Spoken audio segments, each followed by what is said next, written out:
Hello, Marcus.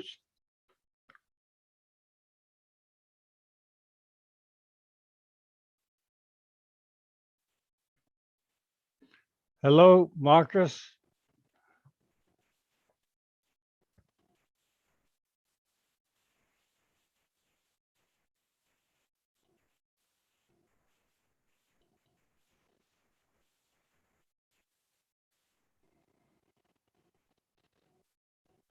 Hello, Marcus.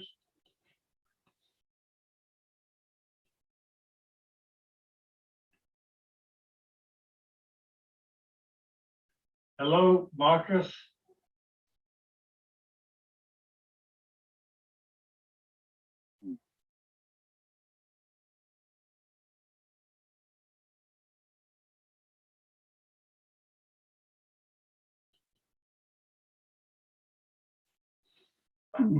Hello, Marcus.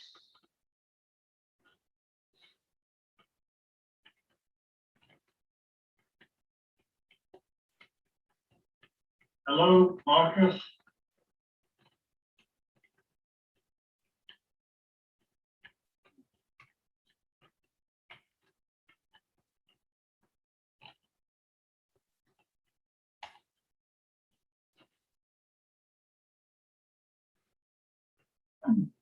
Hello, Marcus.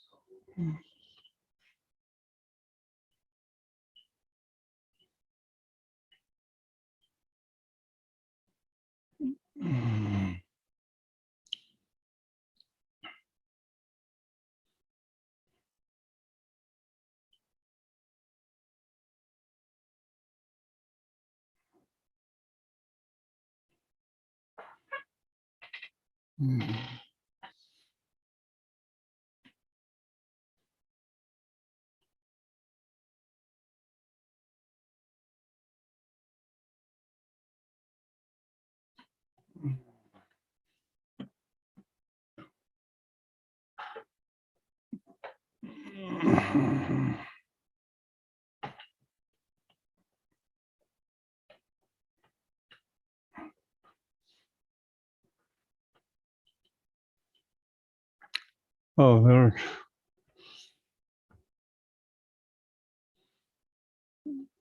Hi, Marcus.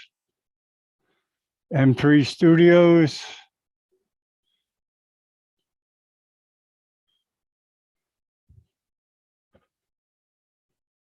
Oh, okay. It seems to be working okay.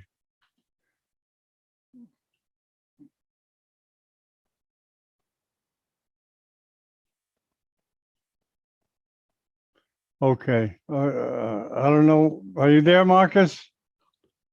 M3 Studios?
Hello, Marcus, are you there?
Oh,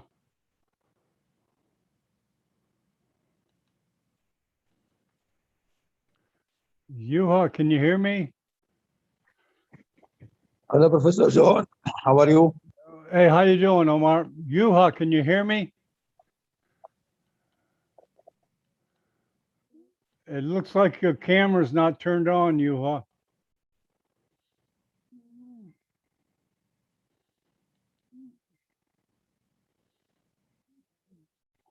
I tried my other cellular. I took with my iPhone.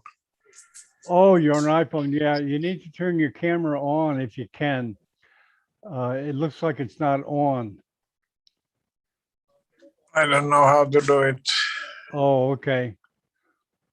Okay. How Okay, to well, tell How are you? which- you can listen. Now I can see you. Oh, Now I good. could see you. Okay, good. Welcome, Wait, wait. welcome, Juha.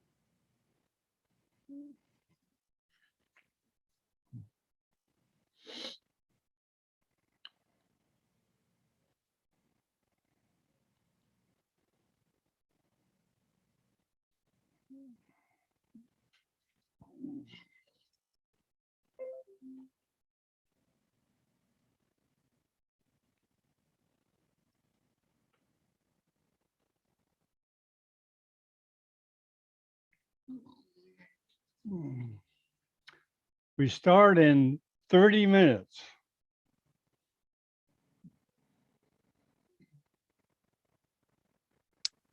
I will come again then. I thought it is 7 o'clock here, so Okay, it is okay. 7:30. Okay, Okay. so 30 minutes, 30 minutes. Okay. Okay.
Hello, Marcus. Can you hear me? Marcus?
Gut. So, zum Präsentieren stellen wir uns da. Hello, Marcus. I'm going to show because it shows the limitation. It's perfect. It's really going to be so good for. Hello, are you there, Marcus? Hello, Marcus?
Hello, Marcus?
Oh, great.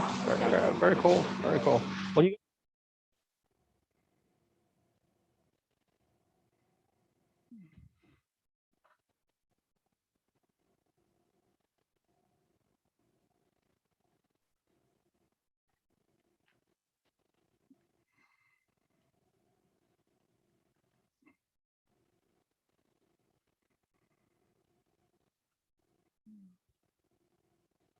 we'll do a group picture today. I think. Yeah.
So a lot of the demonstrations, especially demonstrations I do on there, we'll record them to use them for future lessons and stuff. Yeah.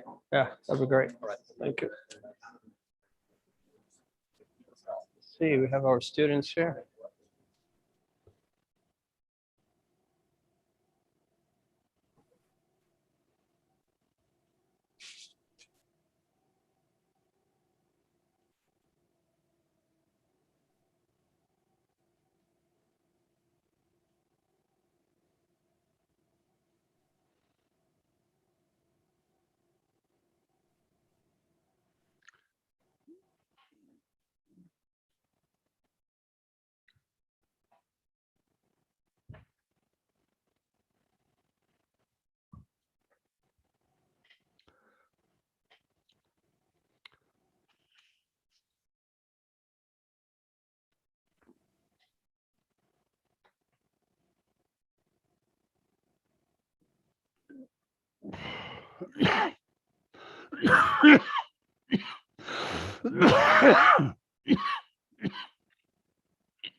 Wide.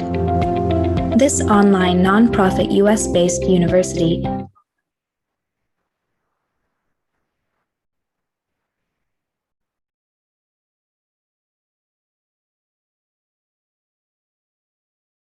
neurosurgery. Developed and established in 2021 by over 90 administrators from 20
Yes, hello.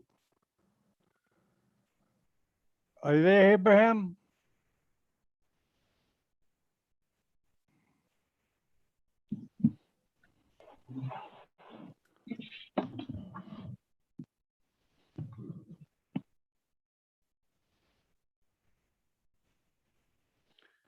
Good morning from Paraguay. Good morning.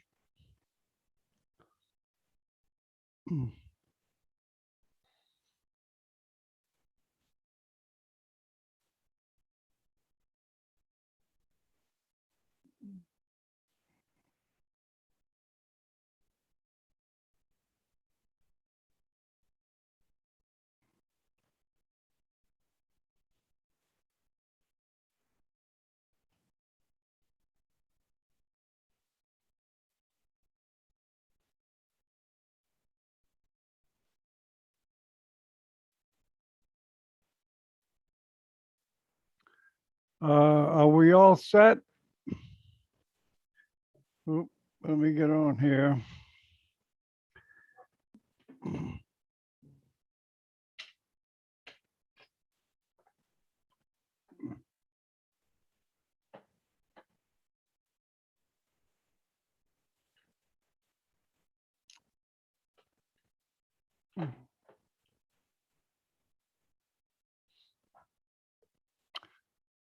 Okay.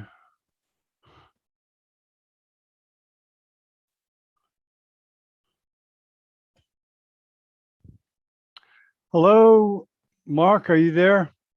Ibrahim, are you there? Is anybody there? Hi, John Bennett. Oh, good. Someone's there. That's good to hear. Hello, John. How are you? Welcome.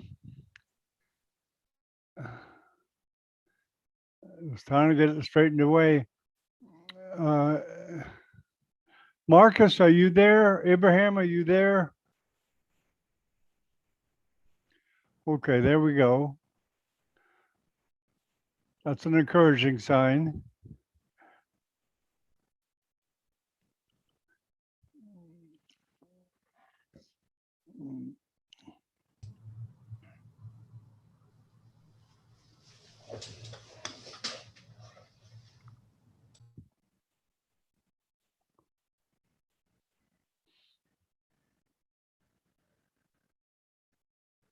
It looks like television production.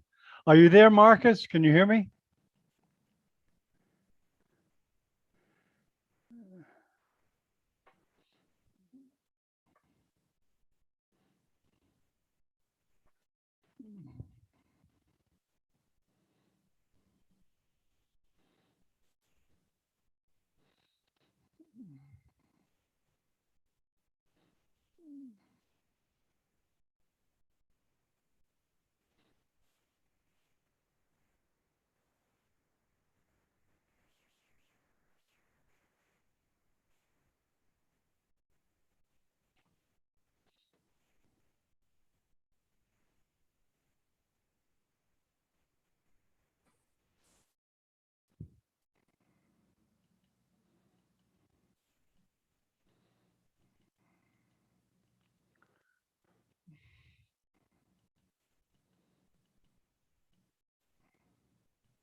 Hello, Marcus. Are you there?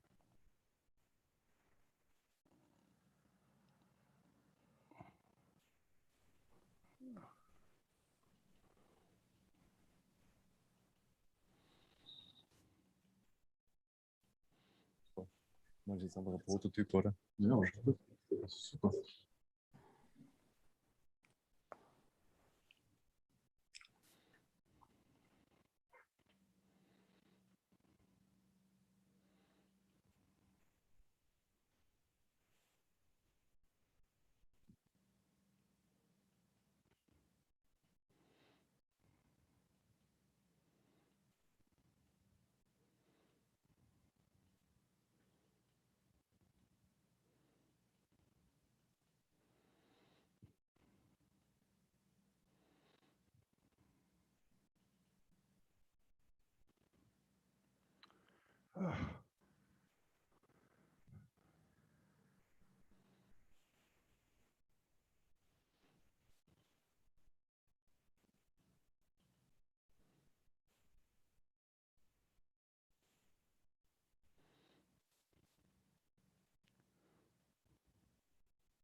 Hello.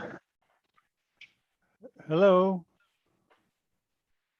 Hello, I'm Jason. I'm a friend of Ibrahim. And I'm just trying to contact him to see if they are coming here.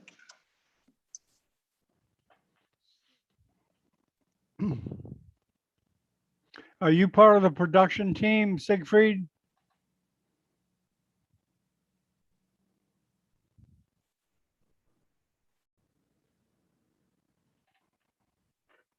Perhaps not.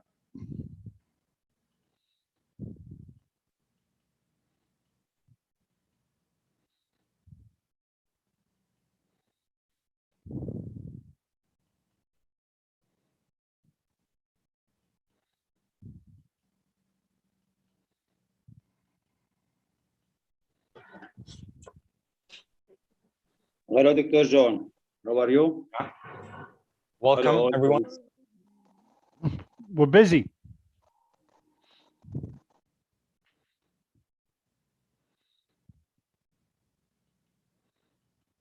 Now.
No, we're still awaiting. We're trying to set it up right Hey, now. John, how are you? I contacted Ibrahim. I think he needs you to look at your WhatsApp. He's been trying to contact you from there for a while now. Oh, okay. You're part of the production team? No, I'm just a friend of Ibrahim. Oh, okay. Yeah, okay.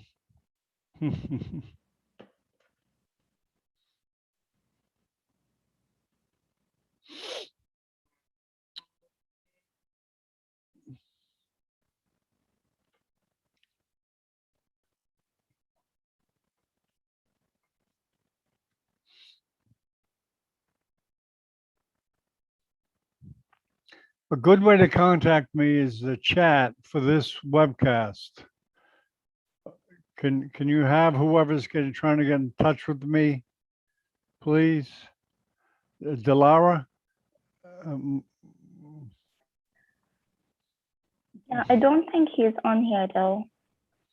Okay, well, I gotta back up my messages and what's up? Just a second.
Okay.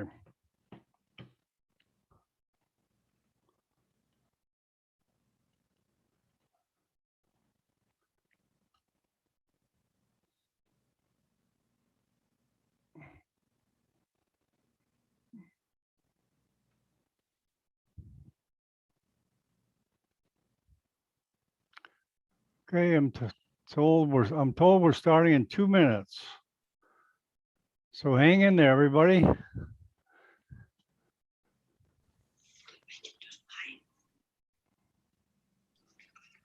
Yes, John, I am here also. Hey, how you doing, Manuel? I'm trying to get you in there. Can you see everything okay? All right. Yes, all good. Send me Okay. again. Hey, welcome everyone. Good afternoon. It's so great to see you. It's great to be among friends. Welcome to the first AUN microneurosurgery simulation course, live broadcasted from Innsbruck, probably one of the greatest places I've ever been to, amidst the beautiful Austrian Alps. So over the next 2 days, we'll have the chance to really try out and play around with disruptive technologies. So we have the robotic scope from BHS Technologies here. We have the Upsurgeon brain boxes. We have the Sebastian digital learning platform. And there's so many other companies that have helped set this course up behind the scenes. So a great thank you to 3M Studios, as well as Limbeck Medical Devices, and of course, Neurosurgical TV. So with that, my best wishes to everybody who's tuning in remotely. It's great to have you with us. Now, I think one of the visions of this course really is to not just teach some neurosurgical techniques, make students feel acquainted with neurosurgical tools, but it's really about fostering innovative thinking among the young generation. So we'll be able to listen to expert neurosurgeons and in general experts from the industry who will be speaking about the technologies that they have brought forth. And we will have the chance to play around with the products ourselves. So, but really advancing surgical technology is just one of the things that these companies do. The other thing that all these technologies have in common is democratization of neurosurgical technology and education globally. So every single company involved in this course really tries hard on a daily basis to get these technologies out to low resource environments as well. And I think that is really what I myself have really appreciated about all the companies involved. So we have roughly 20 medical students with us here on site, joining from 6 different countries. And with that said, I would like to hand over to the Abdulrauf University of Neurosurgery.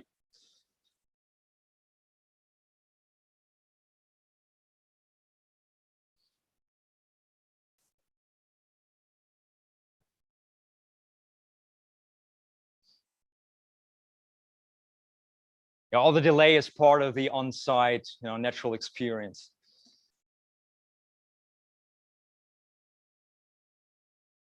But I mean, the one thing that I can tell you is, I'm not the, we have Joe with us today. He's the CEO of the Abdulrauf University of Neurosurgery. So he would actually be the greatest speaker to talk about this organization. But I can tell you the 2 things that I myself think that the AUN is really committed to is to narrow the gap between neurosurgical knowledge between low resource environments and the high resource environments in the world, to make sure that everybody in the world has access to high quality neurosurgical education. So that is number 1. And number 2 really is, I mean, we have so many webinars going on every single day. And you can, I mean, Dr. John Bennett is broadcasting webinars 24 hours a day, right?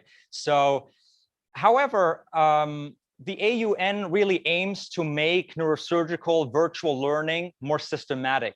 So there will be webinars, there will be all kinds of learning opportunities, but really packed into modules that make it more systematic to really learn. All right, so I think the video can start now. Meet the Abdulrauf University of Neurosurgery, the first online academic degree in neurosurgery worldwide.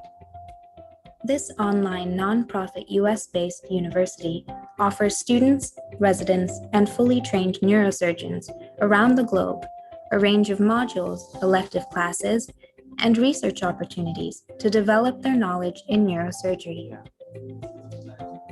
Developed and established in 2021 by over 90 administrators from 24 different countries, our online degree welcomes any keen students and doctors, and includes a bachelor's, a master's, and doctorate degrees.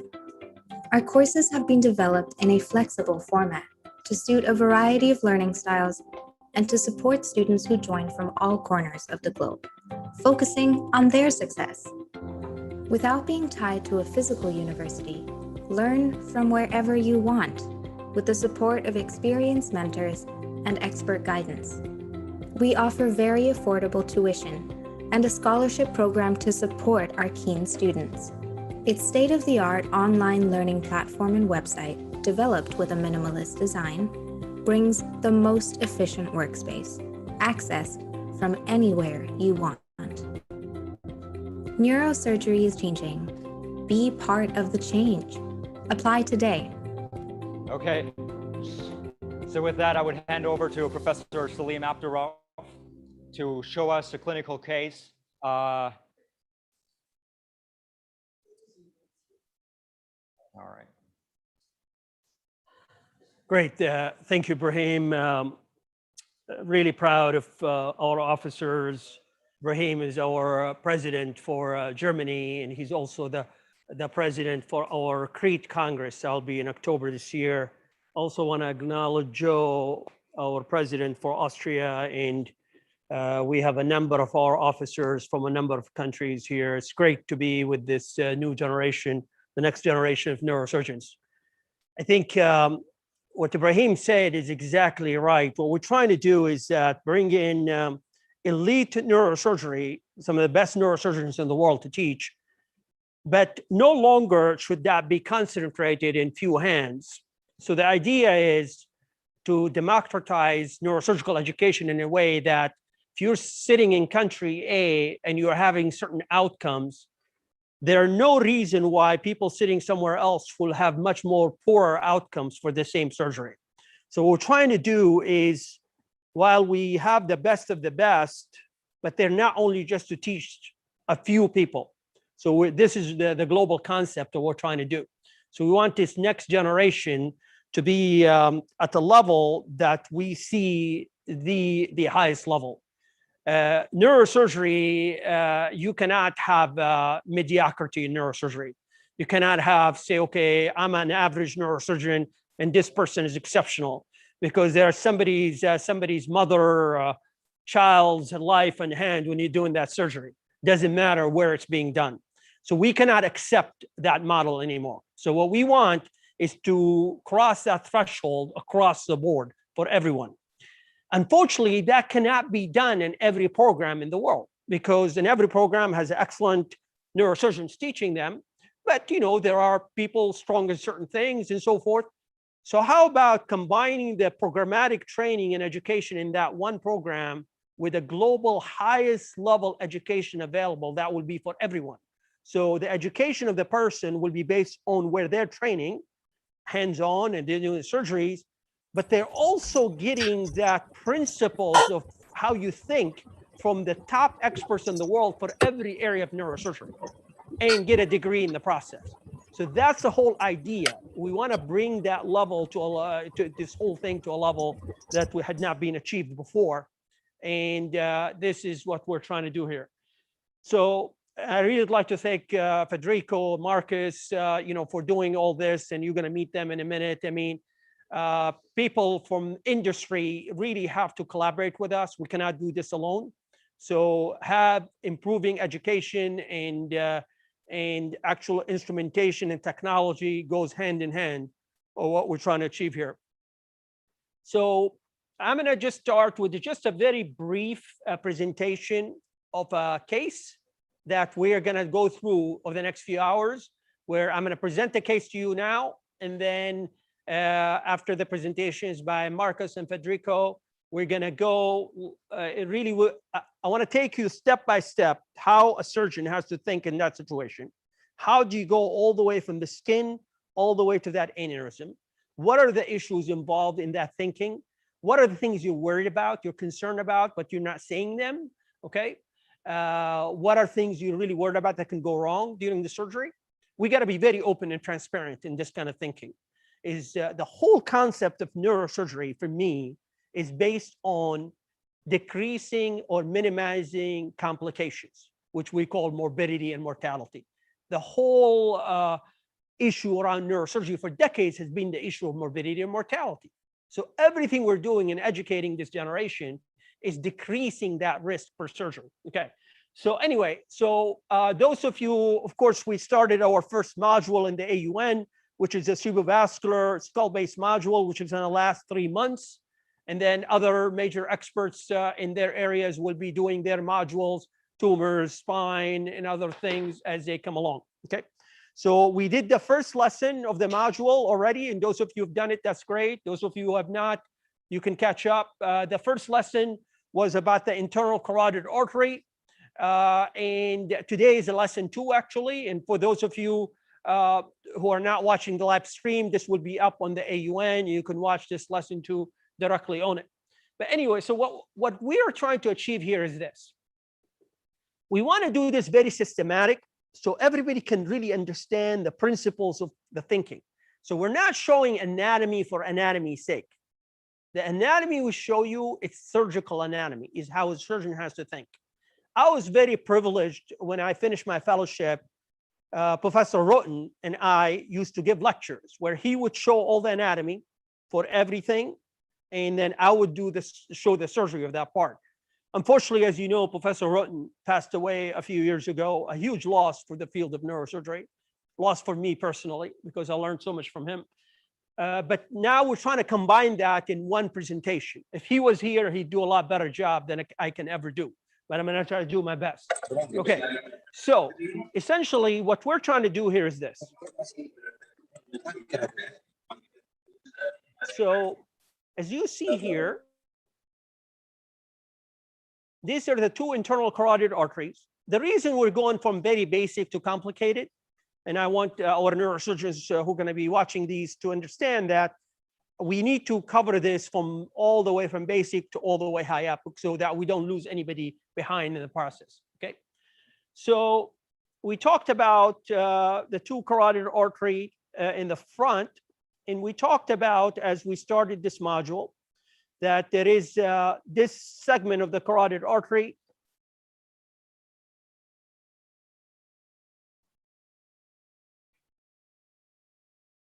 So this segment,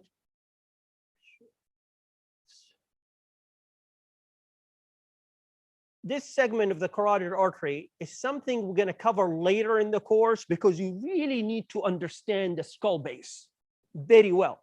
So we are going to avoid that segment.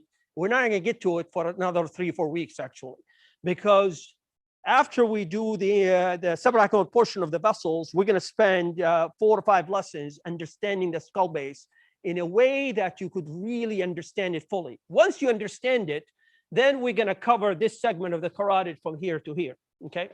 So what we started with in lesson 1 is the segment that goes from here to here, okay?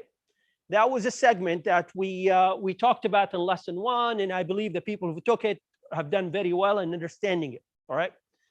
So this second lesson that we're doing has to do with the relationship of this segment in that very small area I'm going to talk to you about here. What you're seeing right here is the basilar artery, which divides into the posterior cerebral arteries back here, okay? So this is PCA, okay? Right there. So basilar artery, PCA. See how close that is to that our carotid segment.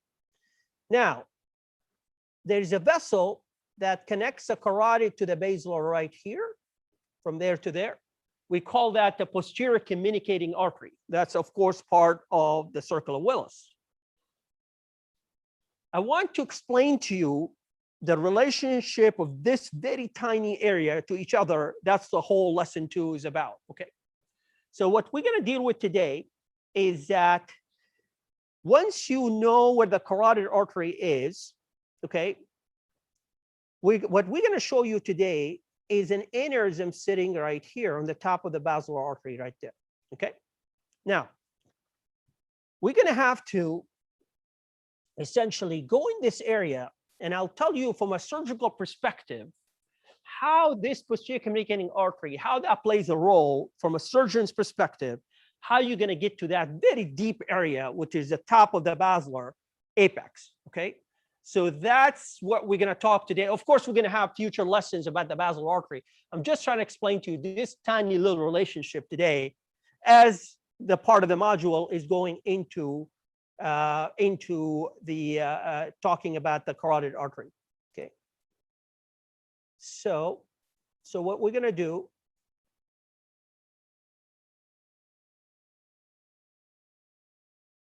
let me just show you this from this different directions, okay? So the idea is, you will see in a little bit when we demonstrate live, how we could get to this area, okay? And then how we're gonna go from this area to this area that we're talking about, all right? So that's like the focus of what we're gonna talk about today. So this is a patient that the focus of this today is gonna be about this. This is a 55-year-old gentleman who presented to us with a subarachnoid hemorrhage from this aneurysm here. And what you see here, and just so that it's completely clear. So that's the basilar artery right there, okay? This is that posterior cerebral artery, okay? I showed you how the basilar artery, okay? And this is the aneurysm, okay? So the patient bled from this aneurysm. Luckily, he was in a good grade. Just so that the treatment for basilar apex aneurysm, especially in a ruptured case like this, the first line treatment is endovascular coiling, because surgery of basilar apex aneurysms probably is the highest risk microsurgery there is for all aneurysms. So we always try to endovascularly coil this specific aneurysm. So they put a catheter in to put coils inside this aneurysm. Unfortunately, at the hospital where they tried this, is an excellent hospital, the aneurysm has a relatively wide neck to its dome. So what a dome to neck ratio is, you could see. So when they tried to leave the coils inside this aneurysm, they would not stay, they kept coming out. So in the other option endovascularly is you tried some form of stent to put in there. The problem with the stent, you have to fully anticoagulate the patient. You cannot anticoagulate a recently ruptured patient, because you anticoagulate them, the risk if they rebleed would be massive. So they stopped. So I got called, said, listen, we've got the problem, young guy, good grade, we cannot do anything more. So he was sent to me for surgery. So we're not here today discussing the different options, whatever, really truly is to have to get there. But anyway, so our plan is today, we're gonna get to this point. How are we gonna get to that point safely? All the way, and Federico's gonna help me with this, with the Upsurgeon model, how we're gonna do this, is how we're gonna go all the way from the skin to all the way to this area. And your understanding of the internal carotid artery becomes very important here. It's not shown in this view because it's an angiogram, all right? But how you, that segment, tiny segment of the carotid artery, how that's gonna lead us to this. And remember, I talked to you about the posterior communicating artery, right? So that, imagine, is gonna be connected to the carotid artery, which is gonna be somewhere in front of us here, okay? So that little combination of things become very important from a surgical perspective as to how I'm gonna think safely to get to this point. There are a lot of anatomic landmines here, okay? It's a very tiny area. And I'm gonna explain each one of these landmines, what can get us into trouble, and try to take care of this patient here. And what are the decisions we're gonna make during surgery to really make the risk lower, okay? So that's our plan. And for the neurosurgeons, of course, who are watching, I wanna make sure there's a couple of things that I'm gonna pose a question about. Is that the question is, there are different approaches, how you get to this aneurysm. And we're gonna show a view here. So this is reconstructed CT of this patient, okay? So this is very telling as to, for a neurosurgeon who does microvascular surgery, this image is a huge, tells you right away what is possible, what's not possible, okay? But for the residents and for the students, I just want to explain a couple things, okay? All right. So first of all, this is our friend right here, the basilar artery right here. That's the aneurysm right there. All right.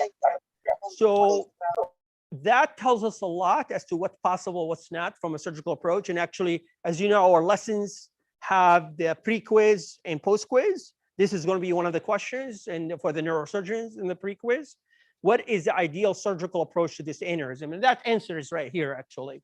But that would be an important question, okay? Because this image tells you what you can do, cannot do, and what you shouldn't do, okay?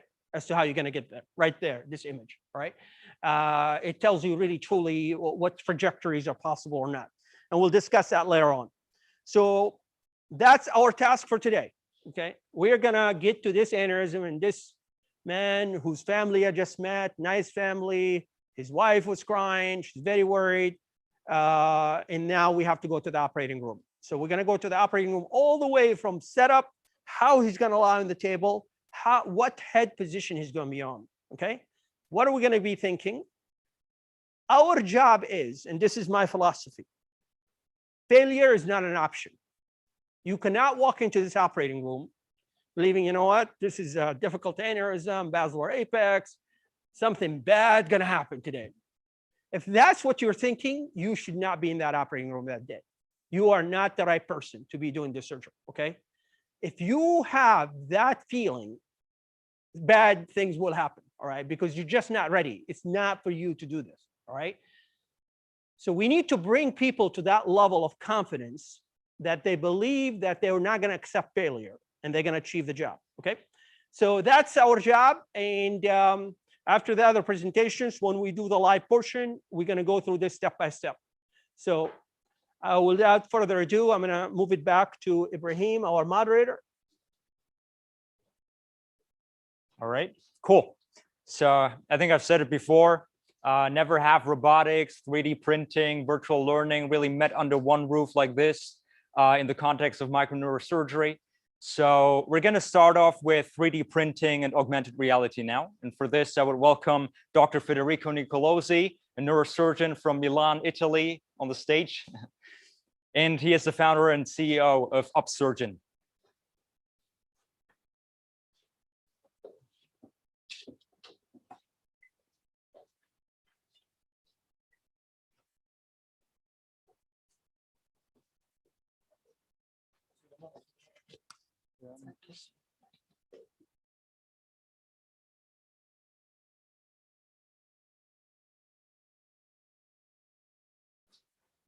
Okay. Good evening, everyone. It's a great pleasure to be here today. Thank you for the introduction, Salim. I'm very excited to be here because this is quite experimental what we are doing here today. And I am part of this organization, which is Upsurgeon. So I will start not from surgical points. I leave these details, important details, which are the topic, the principal topic, to the masters. I will just introduce you the philosophy behind what we are doing.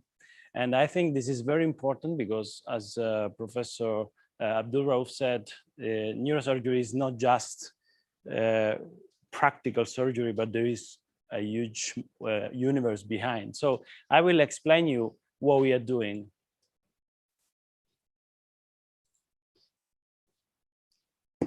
So today is a very unique day because we are going to fuse three technologies, and which are quite new. The first one is this incredible robotic scope, which is a new way to observe anatomy, surgical anatomy. So it's quite inspiring because it's quite new, and obviously there is a learning curve, and this means that we need to train a new generation of people with a new technology. In this case, you know, surgery is very conservative. So microscope, exoscope, everything is very difficult to be introduced as a tradition, as a normal, let's say, practice. So this is quite new.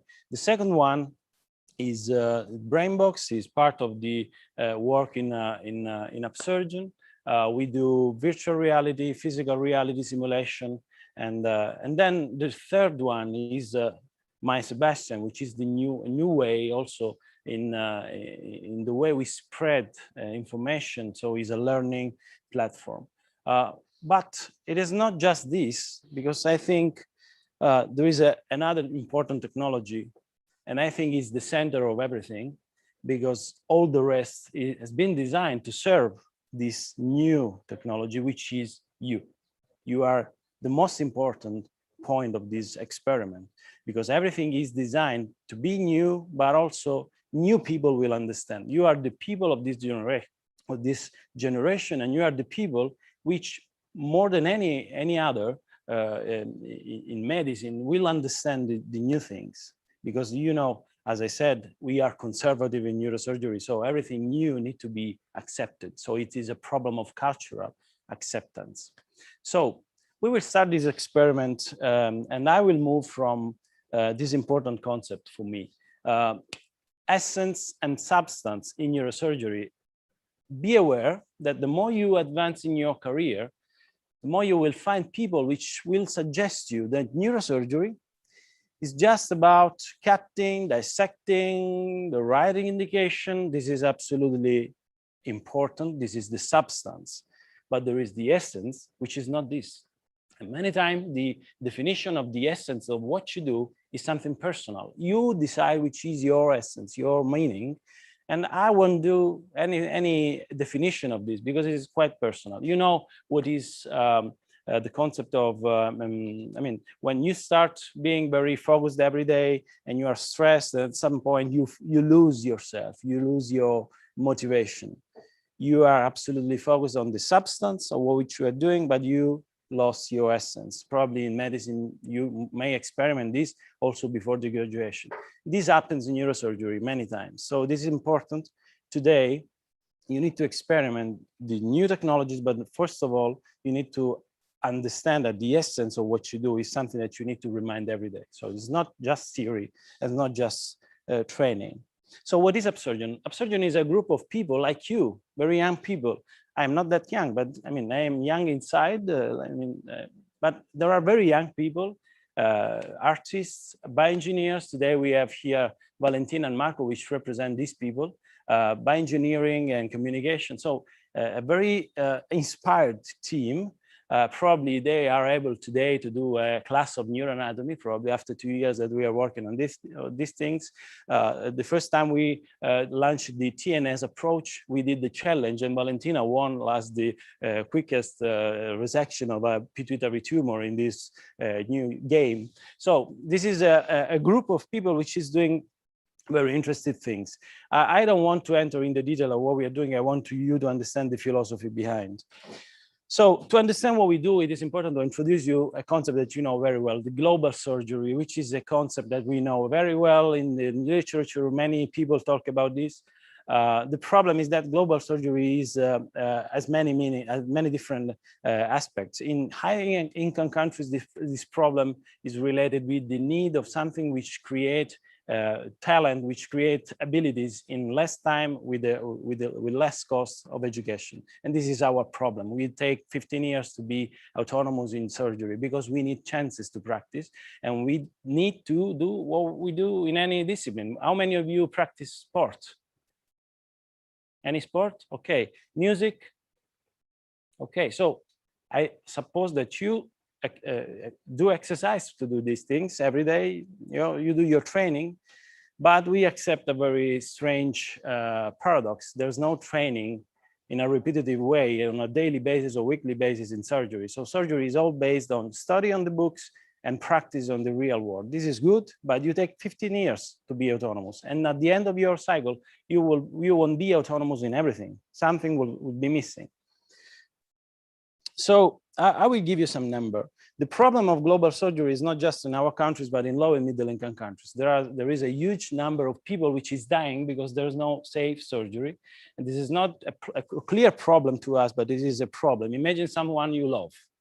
So we understand this problem only when we experiment in our life. Imagine someone you love, imagine to experiment the frustration of not being able to help this person in case of an accident, a neurosurgical problem.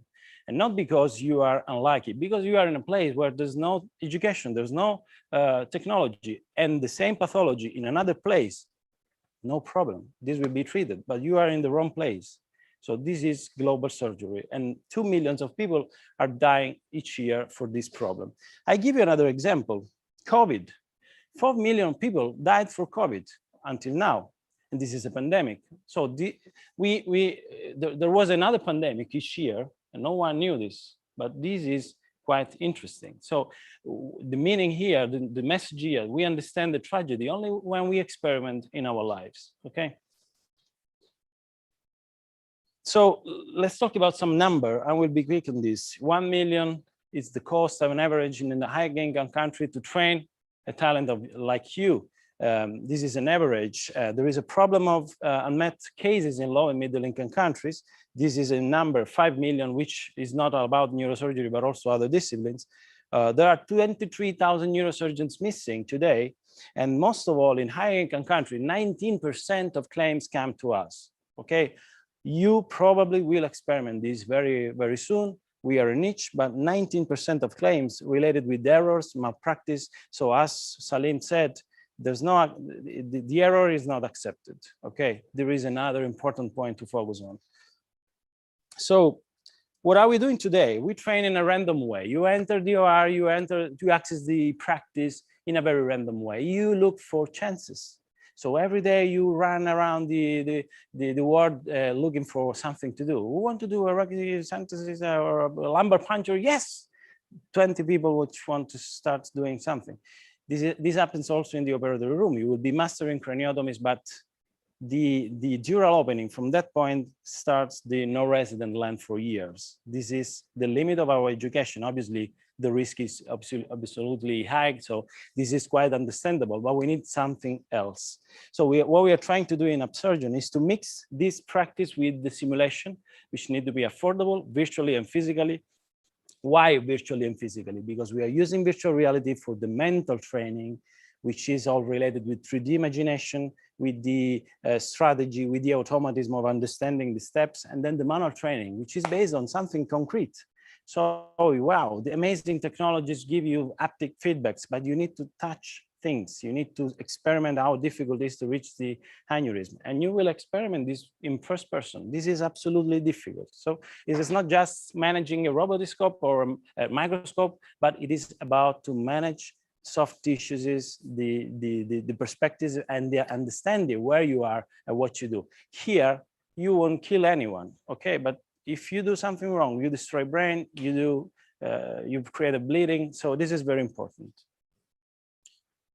So what is learning? I will be very fast in this. This is my son is going downstairs in these days and is now he's running. This slide is not very recent, though. This is not recent. Now is very difficult to maintain this in the same position. My baby in the same position for 1 minute. So, but by the way, at some point you see a child doing incredible things one day, from one day to another. And what is happening? He's creating connections.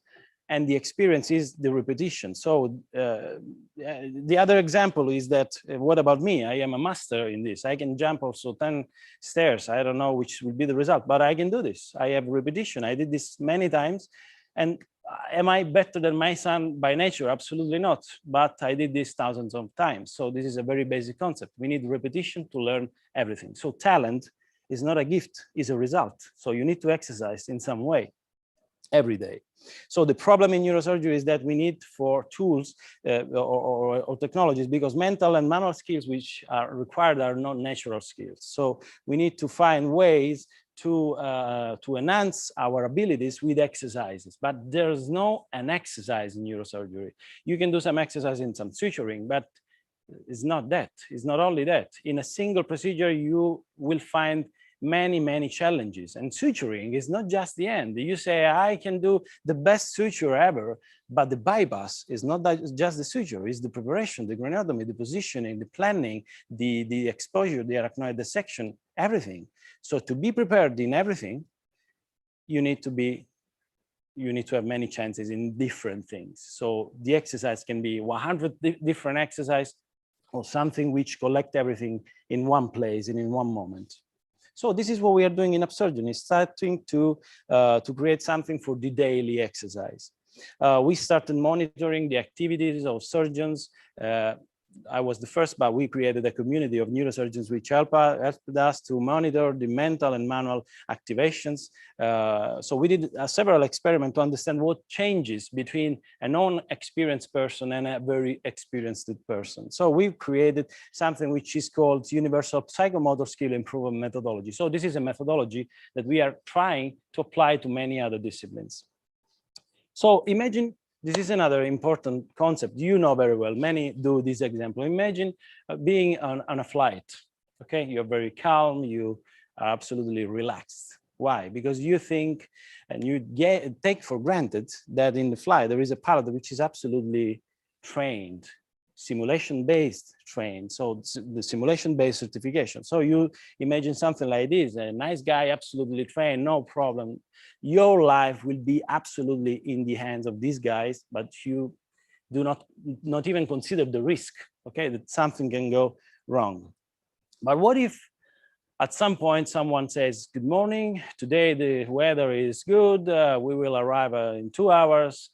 Today, the flight will be, the starting and the landing will be done by John, which is a very young guy. First experience, is a good guy. He's very good guy, but it's the first experience. And I will be here, no worries, but he will manage everything. And okay, and have a nice flight. Obviously, you start imagining something like this, obviously, because this is not accepted, this is not possible, and your reaction will be absolutely different. So this is a cultural paradox. Why?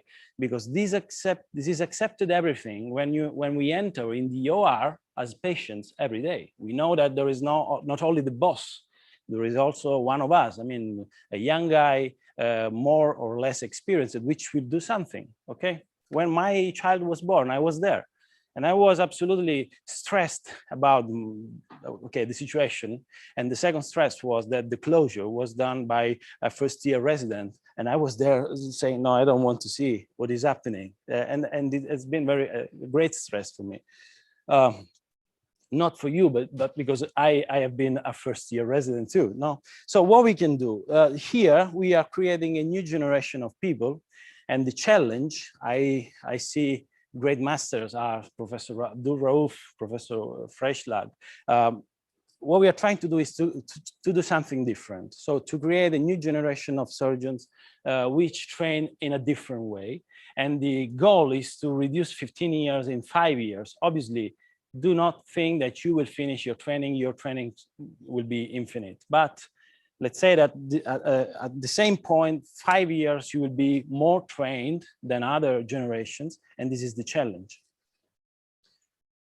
This is a concept, an example. This is a craniotomy, this is a barrel, very simple, very easy. You will do this. Imagine to do a cadaver lab course.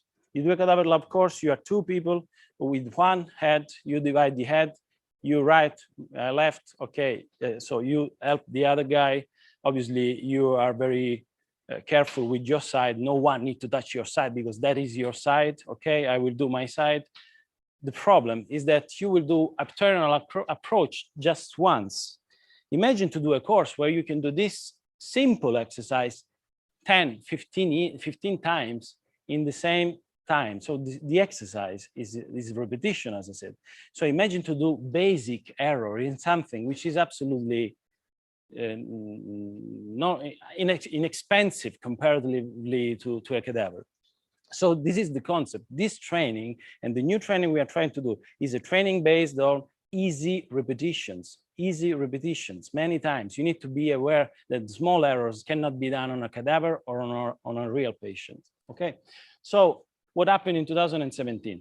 I found crazy guys like Valentina, Marco, but other people like Gian Antonio, like Paolo, which have been the first associate, the first guy which helped us in this project. And then we are a small team, 15 people, artists, bioengineers, expert in communications, modelers. Obviously, I will forget something.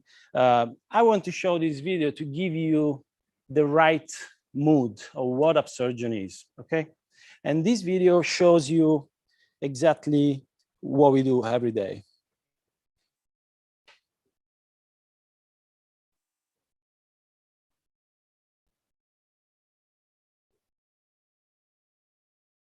Probably there's no audio, but you will see something what we do. So we are mixing virtual reality and physical reality. And this is the stuff we do every day. So it's a lab where people try to experiment to find the right combination of materials with several techniques, which are molding, 3D printing, manufacturing. There are bioengineers and expert materials engineers. And the result is creating something which is on a daily basis validated by neurosurgeons. And this is the example of the aneurysm. So this is the reason I show this, because this is what we are going to use today. And the result is not just a model. Behind this model, there is a scientific methodology, and we reject many things. And I am very hated. In Upsurgeon, there are people that want to kill me because every day I reject things. This is not good, this is not correct, this color is not real color, etc. So, and there is an important detail. There is the beauty of neuroanatomy, which is something that you need to feel inside. So the beauty and the love for what we are doing. So this can be one of your meaning and one of the essence things. So we started in 2017, and I will finish. And we started with a grant with a lot of support from many institutions. And this is what we do every day. So we start from people from gaming, which start doing advanced 3D modeling. And then there are crazy people which transform this in something physical, something realistic. So it's virtual and physical all together. And obviously the result is something which can be also impressive. This is the TNS approach. It's just a cavity, it's just a nose, but the face wanted to be, we wanted to be realistic. Why? Because you need the emotional impact. If you touch a cadaver, you will be frozen in the first moments because it's so real, it's so impactful. And your performance will be affected by this. So the realism is not just for being realistic, it's to give you the right emotional impact, and you need to be trained also to that. Imagine the rupture on an aneurysm, 90% emotion, 10% skills. So you need to be trained to manage your emotions. So these are moments behind the scenes. These are very, I wanted this. I mean, these are not professional videos. These are every day with our smartphone, what we see and what we do every day, because I wanted to give you the sense of the daily activity of what we do. So there are tables with pieces like this, and cadaver is not a cadaver, but this is what we are trying to do. And by the way, many times cadaver is not that realistic. Okay, so the goal is to replicate the lifelike environment. Okay, so this is another example on how we mix physical and virtual. Physical alone is not enough. You need to train your mind in seeing something physical. So this is the example, something physical with something mixed. So the models and the structures which are not represented by the physical stuff. So this is another example. So who we are a scientific team made by neurosurgeons, most of all medical students. We have a lot of medical students in the team which are leading artists. So imagine you in a process like this, we have a methodology. These students are students like you. Obviously they love neurosurgery and neuroanatomy, but these people is leading the development. And the development is made by the development team that I mentioned. So these are the guys, we have here a representation. So I wanted to show you their faces. So they are quite young. This is the last message. The introduction has been done by the brilliant Professor Abdulrauf and Ibrahim, and they talked about democratization. At some point we said this is too important, but the real revolution is not just inventing something, but is creating the conditions to make these available everywhere. So something impressive, something disruptive is the seed of the revolution. The revolution is when you make these available. So the revolution has been not the car. The revolution has been Ford, which made the car for families. It's not computers with the IBM super huge computer. The revolution has been with Apple, with the personal small computers. So here is the same concept. So at some point we said, okay, let's do something like this. Let's put cadavers in a box. In this box, if you consider the disposable part, there are 20 cadavers in a small box. So at some point we put everything in a box and we shipped this everywhere in the world. And this is just an example. We are doing courses everywhere, but the most important point is that we are doing courses where no courses were done before, because the point is that we have a cadaver lab, but we need the cadaver, the wet lab. So we need the environment to manage a cadaver. And there are religions that forbid, obviously, to use the cadaver. So this is another limitation. So we started in April doing low and middle income countries courses, and we did 4 courses, and we are continuing with this project, which is supported by the World Federation of Neurosurgical Society and the another important institution. So this is Ethiopia. We did the same course in Ethiopia and in Mayo Clinic in Florida. And you can understand, very different environment, the same technology. So what is the message? It's not the boxes, not the cadaver-free training, it's not the aneurysm. These guys were in a community, okay? They were excluded, and at some point they were included in a community in a global project. The name of this project is the Global Training Project. So today, here in Eastbrook, you are doing a variant, an experimental version of the Global Training Project using even more technology. So you are very, I mean, you are very privileged today, okay? So we continue with this. This is Cameroon. We did the 5 courses in 4 days in Cameroon with 6 boxes. And the nice thing that these boxes come again, and we replace everything, we wash everything, and we ship the same simulator to other ones. So the same aneurysm, this aneurysm has been clipped in several places around the globe. So you will touch an aneurysm which has been clipped by people like you in other countries. And I'll finish with this. So this is the meaning for us. This is the essence for us. And I congratulate with you, because this society, the Dundee Society, the Abdulrauf University, is something really disruptive, and you are part of this. So it is not just a name. It's thanks to you that everything is happening. And I thank you for being here today. So, thank you.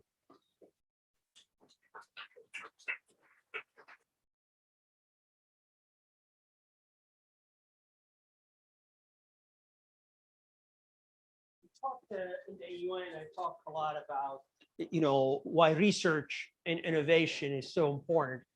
And Federico is a good example of that. You see, in the AUN, we've required that everybody who graduates with the bachelor, master's, or PhD, they have to do a research project that's published as an original study to be able to graduate. What's the reason for that? Neurosurgery is an embryonic specialty. We're so young, there's so much work needs to be done. So Federico came up with this idea when he was a resident, I believe a second-year resident, right? Came up with this idea as a second-year resident, okay? And he believed in it. You know, we have ideas. You believe in something, you take it to the next level, okay? This is what I expect from each one of you to do in the AUN. I'm expecting each one of you to come up with something that you're really interested in and invest that your 2 years, or about 2 years, or whatever, or 3 years, whatever you're going to invest in your degree, really take something that you like and take it to the next level, okay? Now, not every idea is going to become a huge success. That's okay, but you never know what's going to help in the future, right? So I'm expecting each one of you to really take an idea. We will provide you with a mentor who knows those things. We will provide all that to you to be involved with these teams to develop something. So research and innovation are critical to the field of neurosurgery. We cannot have another generation that only few people do research in universities and the rest only have clinical practice. Neurosurgery was never ready for this. Harvey Cushing and Walter Dandy never believed in just clinical practice. They were doing research about everything. I think we skipped that for a few decades. We need to go back where every neurosurgeon needs to be a researcher. So I call it a neurosurgeon scientist.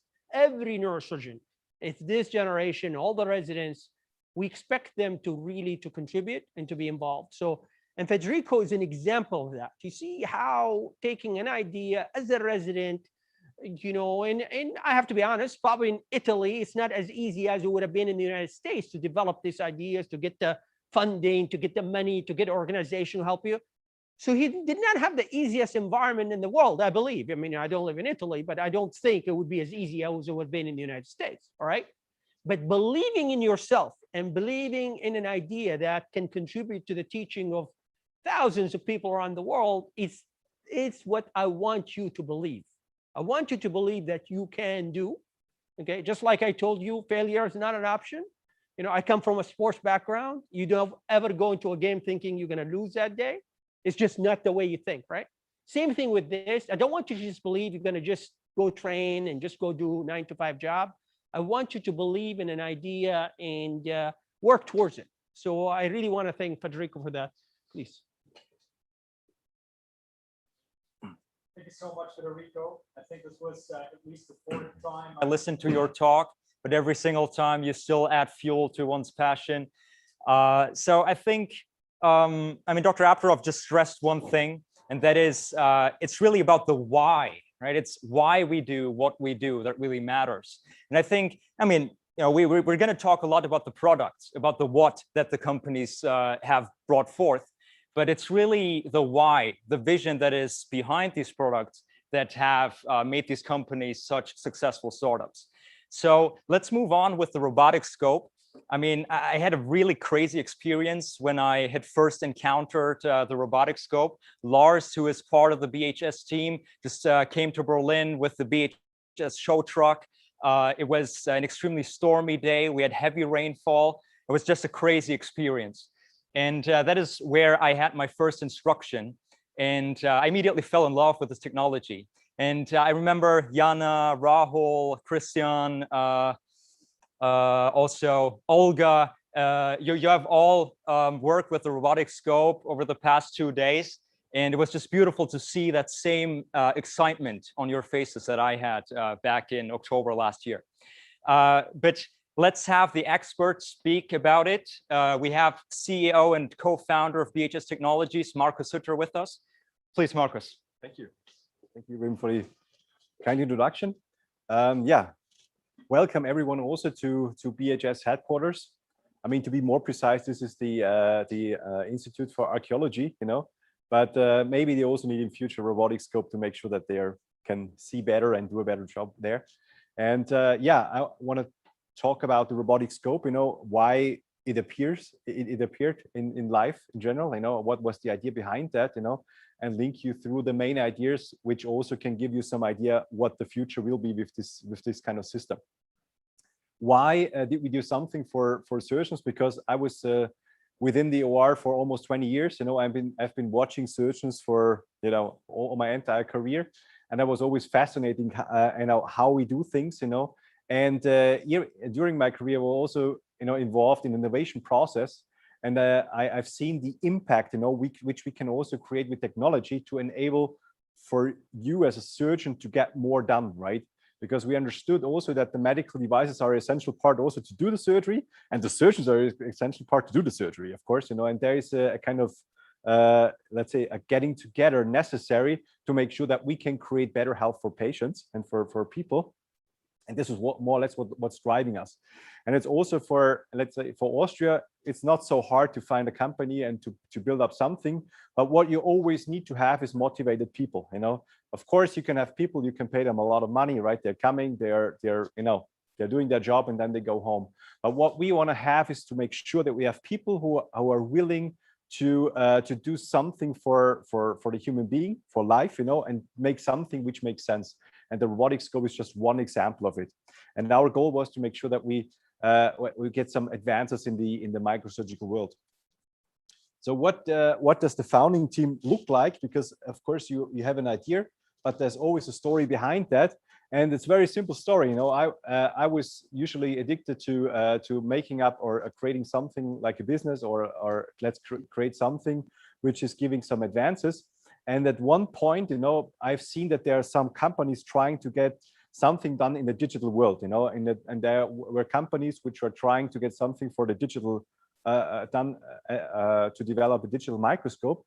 And I was like, yeah, it's nice what they do, but maybe you have to do it a bit different, And what I told to myself was like, if you're thinking that it should be done better, why don't you do it? And I was like, yeah, then I will just go ahead and do it, And that's why I was calling my friend Mike, which is on the right-hand side, and I said, Mike, you're the expert in making medical devices. I roughly know what the essential parts are, but can you make a digital microscope? And he said, like, let me find out. I'm a mechanical engineer. I know a lot about mechanics, but I have no clue about image processing. And that's why he was calling his friend Gregor. And Gregor is an expert in 3D live image processing. And he said, like, yeah, let's do it. But I wouldn't take a screen. I would take a VR glass, because, you know, VR glasses are around, you know, there's new technology coming there. I would go for that.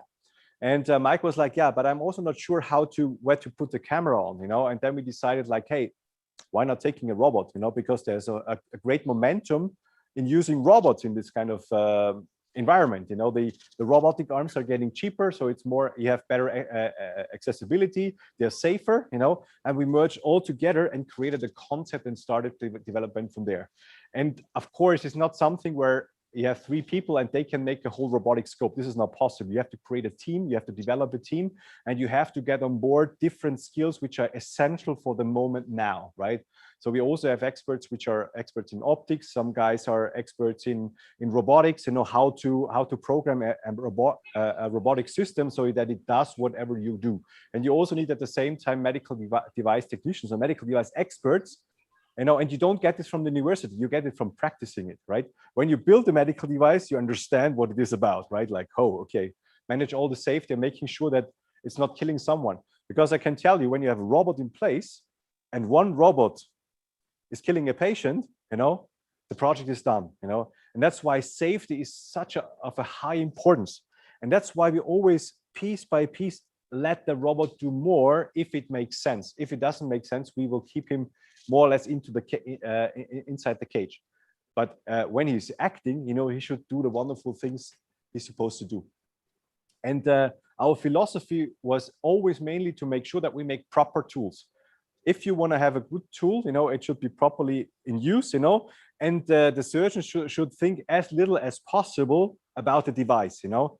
You're also not thinking about your shoe you're wearing, right? Which kind of sport shoe it is, you just go, you know, and it should not disturb you, it should support you. And this is the same philosophy we also have with the robotic scope. And there's something also we learned from the from digital systems, which is the user interface. The interface between the user and the machine is very essential, because it decides of how well you can, let's say, explore your skills. So the user interface is essential. And that's why we said, like, the system should adapt to the usability of the surgeon and not the other way around, you know. So if you have a system where you have to press 15 buttons before you use it, you know, there's maybe something too complicated, right? And what we also learned from the digital era is that, and we learned this from desktop computers, right? When you open up your desktop, when you look how many buttons you have on your desktop, you know, there may be 50 to 100 buttons, you know, but you're not disturbed about that. But if a device would have full 50 buttons, you know, to push, you know, and here is a sign here and there, you would be completely confused, you know, and that's why there is a magic in the digital user interface. And we abstract that to make sure that we make one thing, which is a good usability for the surgeon, you know. And we are at a certain level, you know, and as Frederica also said, we are young, you know, we are young, of course. And that means, like, we have another 30 years to go, you know, and for the next 30 years, we have a lot of potential to improve stuff, you know. And of course, we have to start at a certain level, and we're good.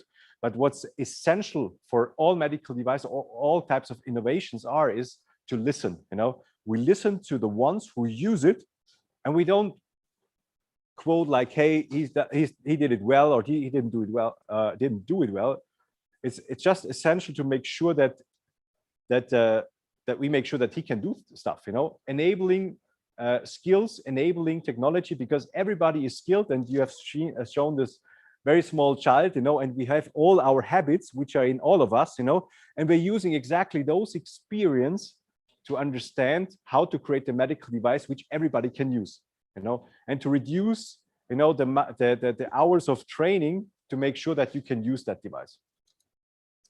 So, and that's why we also, to make sure that it's worldwide available, we also made sure that we have many approvals in place.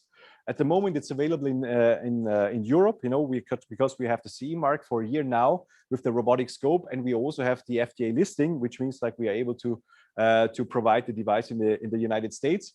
And just recently, we also expanded to Australia and New Zealand. Why? Because we had such a great partner there that we said, like, it makes sense. But our goal is to make sure that we are expanding with this type of technology worldwide. You know, we have people who are interested in also in countries like Russia, in China, the only thing we have to challenge is to make sure that we can manage the growth, that we can service enough the device, because it's a simple device, it's simple to use, but it also requires training, which is essential also for a new complex device.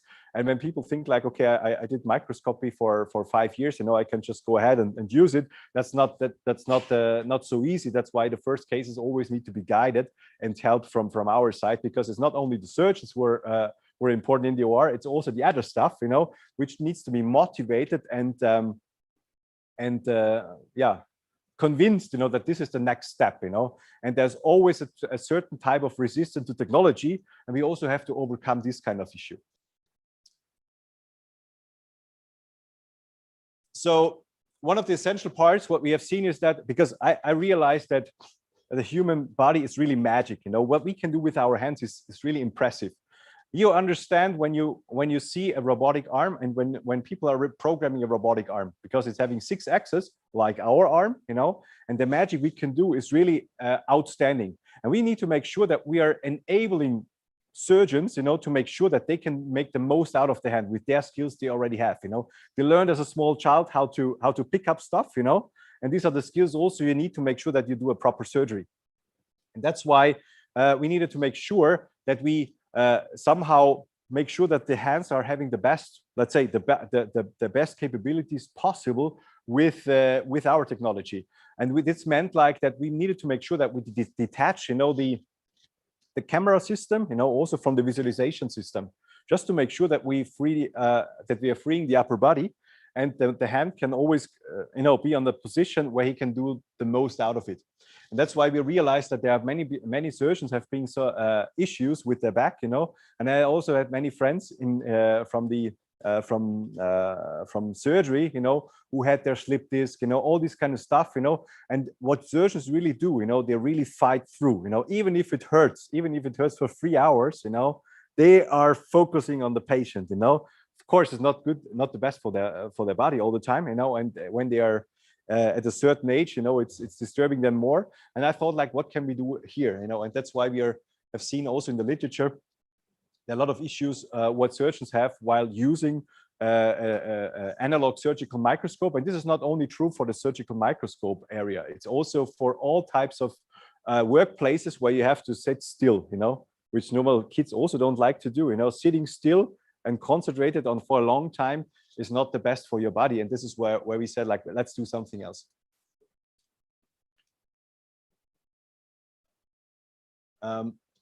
I just show you a little animation how the robotic scope works. So what we do basically, we're detaching the camera system and the optical system from the visualization system, and make sure that we have a user interface within the visualization, and make sure that you can control the whole system with gestures, So purely with the gestures, you can control the system. Why did we do this? So that you can keep the hands on what matters, the patient, right? And that's why I show you the concept live, because it's, why should we show you some slides when we have the device here? So what we have is we have the head-mounted display. Why did we use the head-mounted display, not the VR glass? Because we realized with VR glass, you're creating a virtual reality. But what we wanted to have is to make sure that you have the best visualization possible, which means like you need to have resolution, and you need to see the surgical area. And that's why we had to decide to develop our own head-mounted display, which is usually also developed for the defense industry. But we said, like, no, defense industry is not what we want to do. We don't want to go for destructive businesses. We want to go for constructive kind of things, And that's why we have these micro displays, which are here inside with an optical part, to make sure that we have a field of view of 40 degrees, so that you have a kind of a 3D screen, let's say, in front of you, but you're not in a virtual reality, And the weight of such a system, because we also realized that it's essential to have a light weight, is about 500 grams, to make sure that you can do also long surgeries, because a surgery doesn't last for 10 minutes, it lasts for sometimes for hours, And you need to make sure that you can have this on your head, And so what I have here is the micro displays, and I have for every eye, I have my own micro display. What we also realize is that that the surgeon essentially needs the peripheral view. I have seen surgeons, always looking the side, from the microscope. So which meant like he needs some information from the outside, and that's why our micro displays, are not making yourself blind, but you also see the environment. So you can still see what's going on in the OR. And at the same time, we decided like it's also possible to lift up the head-mounted displays, because sometimes magnification is necessary, sometimes not, and we need to make sure that it also goes away when it's not needed, like people learn from music, sometimes, the trombones are needed, sometimes not, and if they're not needed, go away, and not stay all the time, because then the music is not so nice. So when you press it, which I'm just hitting a foot pedal, when I press it, it just exactly goes back into the same position. And what we have is a user interface, which is quite easy and straightforward, So we thought about a lot how to make the interface in a way that everybody can understand it. And that is not easy because everybody has different skills and different trainings prior to the usage of that. And that's why we use something which is quite easy and symbolic so that we can also use it internationally. And what you have here, as you can see here, an inner ring, where we have all the functions which are very often needed. In the outer ring, there are functions which are not that often needed. Something you don't need that often, like working distance change is not something you need all the time. That's why we put it to the outer ring.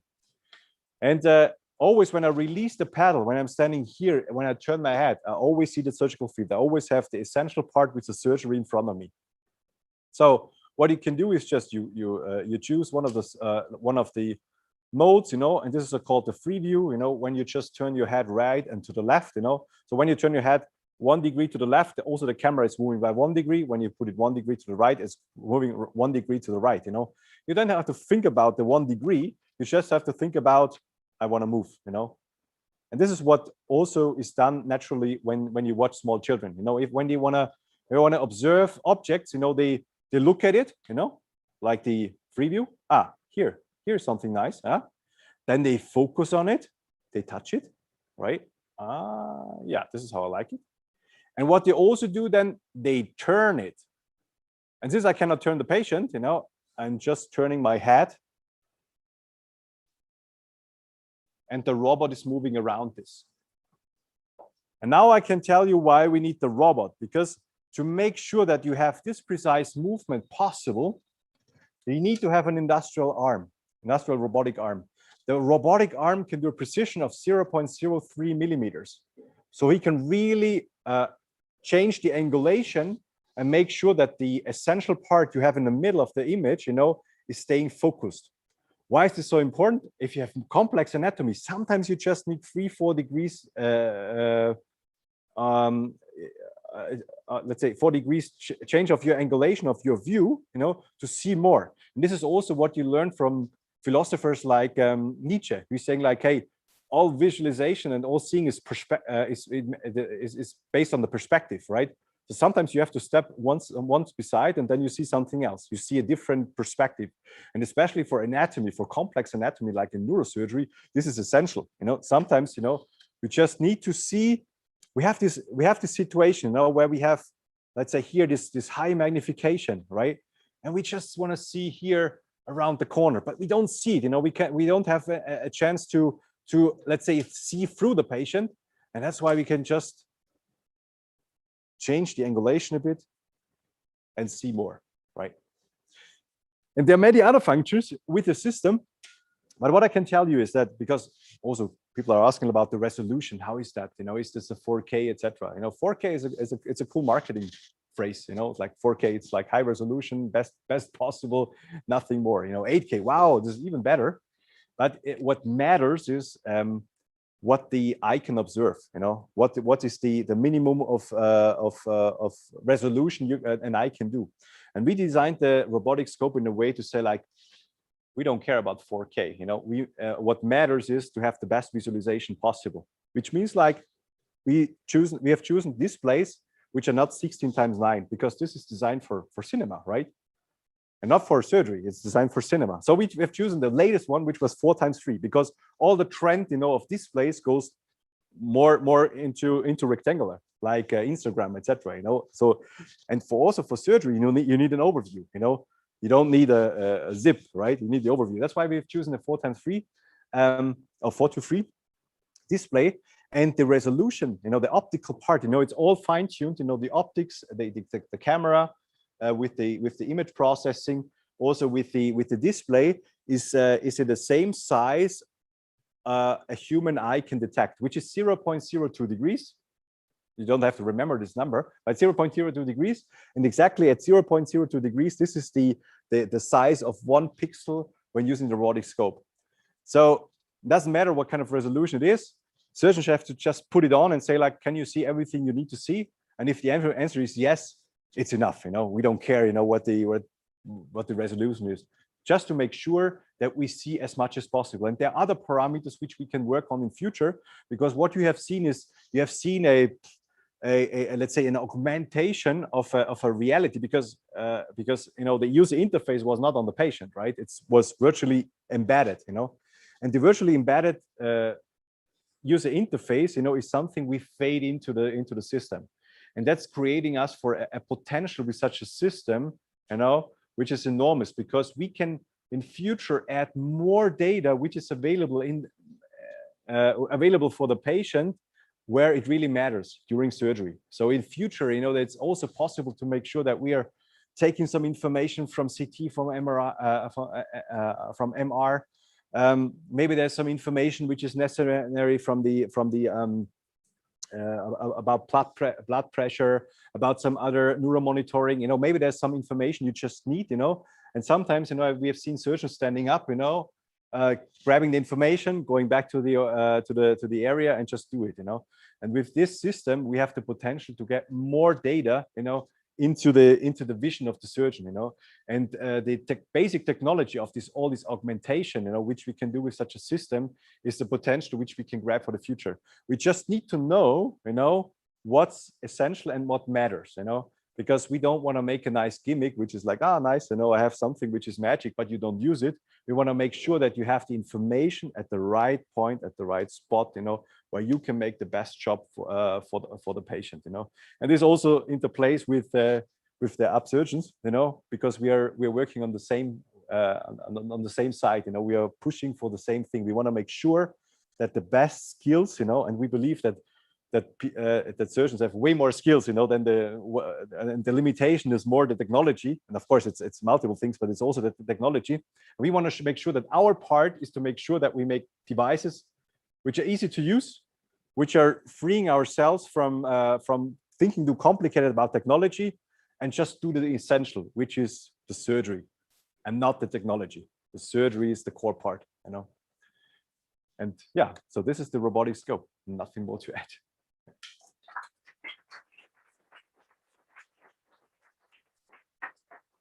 Very nice, Marcus. I just wanted to add, we talked about innovation. Another concept that I talk about is thinking outside the box for innovation. So here's Marcus observing a lot of surgeries in the operating room. He's not a surgeon, but he really, thinking of ideas, how to develop something better. For example, as a resident, I used to have to wheel these patients, to the CT scanner, and all these cables. It's so hard. So somebody thinks about an idea, well, why cannot this be wireless so we don't have all this stuff dragging with us? It's that kind of thinking. It's the idea of thinking outside the box. So that's what we want you guys in the AUN students to start thinking as you observe things, like Marcus did in the operating room, how you could make something better. It may be so obvious once you think about it, but it's not so obvious right now for people. So Marcus, that was beautiful. Thank you. Thank you very much. All right, thank you so much, Marcus. I myself, I'm the biggest fan of the robotic scope. Could I afford it, I would probably place one in my living room. Those of you who have not tried it yet might still be a little skeptical about it, right? How long is it really going to take me to learn all the functions and everything? But I can assure you, this weekend course is going to be enough for all of you to become confident in the use of this thing. Everything that we will do with the robotic scope this weekend will be recorded, will be archived, and will be used for quantification using the Sebastian platform. The Sebastian platform is a digital surgery teaching. It's actually a super versatile platform, and I'm not able to go into every detail right now. That is why we have Professor Werner Korb with us today. He is the only professor of human factors and simulation worldwide. We have the great pleasure to have him here to introduce us the Sebastian platform.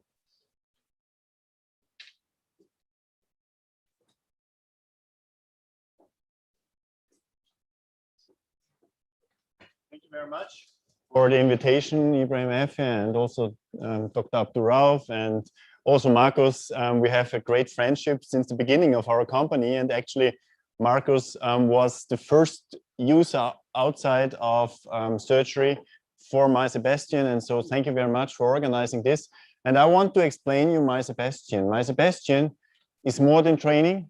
Sebastian is more than virtual reality, and thank you for introducing it. It's really versatile, and this is actually what we want. We want that you can use Sebastian for sharing expertise, and you means you as the expert surgeons, you as the beginners, even you as the students. It's really democratic, and this is the idea that everybody has his or her account and can share. And then you can analyze and organize the knowledge, and you can see who is the expert, who is intermediate, who is the beginner. And this is the idea of Sebastian, and I will show you in a minute how it works.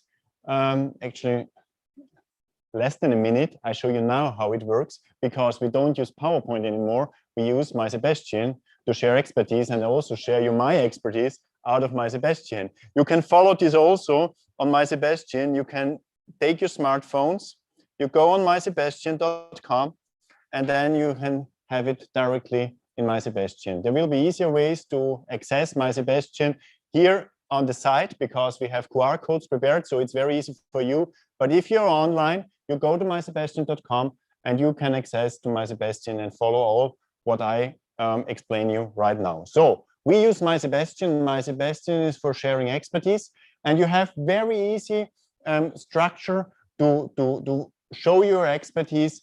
And why do we have this, and why is it so easy? Because I'm working in the OR since 20 years. I'm not a surgeon, I'm a biomedical engineer, but I was in the OR really, really often.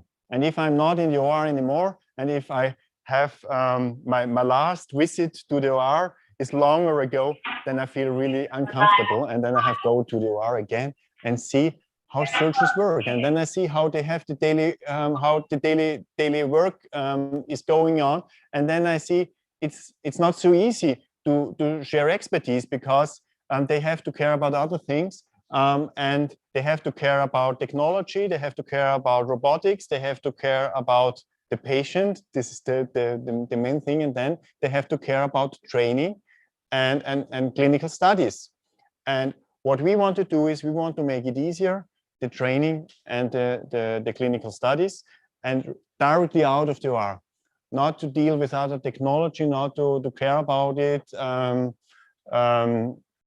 after the daily work, but directly from the OR, share the material for the students and share it also for clinical studies. And this is why we focus on the clinical side. And so a little bit about my history or my own experience.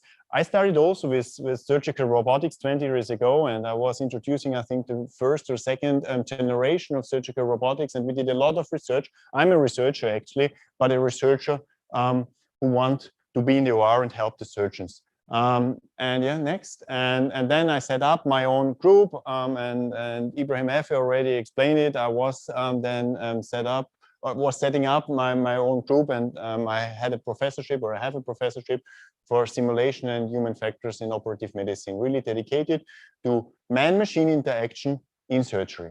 Next one, please. And this is where I want to work for.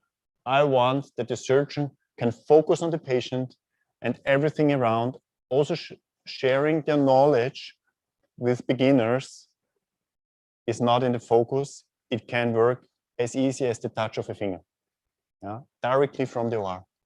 And this is where we want to go for. And then we had to solve some problems on the way to it. The first problem is, how can training work without a patient? And this is where I'm really happy that Federico catch this up, or actually we catch it up at the same time. And now we have really focused companies on this topic. And so we can go for the next level of training, or for the next level of sharing this. And so we solved some problems in simulation. We also solved some problems in organizing courses. This is the next slide. So it is not only about simulation, it's also about how to do the steps of training. How do you begin with the textbook? How do you begin with the training in the internet? How do you begin with the training in simulation? Next step, specimen training. Next step, OR training. And how can we organize that? When I was the first time in a cadaver training, I really couldn't believe it. It was much fun maybe and a lot of inspiration, but it was not organized systematically. Yeah, it was inspiring to surgeons, yes, but it was not organized. And then we started to organize it, to measure it, to make also to find systematic ways of measuring the steps of surgical training of an upcoming surgeon. Yeah. So how did we solve it? How did we solve all the steps? First step is, next please. First step is, you have seen a lot of this, setting up good lifelike simulators. In this case, it was for spine surgery. You have seen it today for the brain surgery, but it was the same steps as also already was explained. Next step was using that for human factor studies. My passion is actually to improve man-machine interaction, and we wanted to analyze not only robotics but also navigation systems, navigated control systems, mechatronic systems, and for this we could use the simulators. And it was the first time where we could also measure psychologic issues like trust into a technology, like situation awareness, like workload. This was not possible before to analyze this in surgery. Yeah, in aviation, this is done since 20, 30 years, but in surgery, it was the first time when we introduced this type of simulators. And then, yeah, we wanted to share this. We didn't want only to make this in Leipzig. At that time, I was in Leipzig. We didn't want to make some publications, but we wanted to share it immediately. And this was the birth of My Sebastian. We were thinking of how could we use a web platform or the internet to share this expertise. We wanted to invite all healthcare professionals, surgeons, medical technology specialists, and all them together and to share their expertise, but at the touch of a finger. Because if you're a surgeon, you work with a robotic scope, you work with a endoscope, you work all day on the patient, you already record your knowledge with a video stream. You have it already there. But then you have it on your data device. You have to take it out of the microscope, or you have to take it out of your hard drive, and then later on you have to upstream it. You have to organize it. Maybe you want to annotate it because you want to focus on several things. This is very cumbersome, and you have to do a lot of work after surgery to share the surgery. But what is if you could make your surgery and already organize your training later, you organize your study later. You need templates because you work mainly, your surgery works similar every day. Of course, there's a certain situation, you have special steps, but the main steps are the same. And if you have a template, and if you could organize your template yourself, and you could put your video stream into your template and at the touch of a finger share it in the My Sebastian platform, that would be nice. And at that time, there was no My Sebastian platform. At that time, we didn't know how it works, but then we were thinking about it, and we used some computer science technology. This is the technology of ontology, And I don't want to bother you with this type of technology now, but we used ontologies, and now we have these ontologies in the background of my Sebastian. And now you can share your expertise immediately out of the OR. And even if you are a beginner and you make your first training on the brain box, you can share it also immediately and ask experts. What did I do good? Where can I improve? And this on a step-by-step basis. You don't need to follow 1 hour of footage, but you can jump in a certain step. Maybe step 17 was very complicated for me. I want to discuss it with an expert. And then he looks 1 minute or 30 seconds and he can give you an advice. If he wants, he can later on look the whole footage, of course, but he doesn't need to, and it goes very quickly and very easily. Yeah, and this is all about my Sebastian. We are a very small team. Maybe you go to our team now, direct. Yeah, you see it here.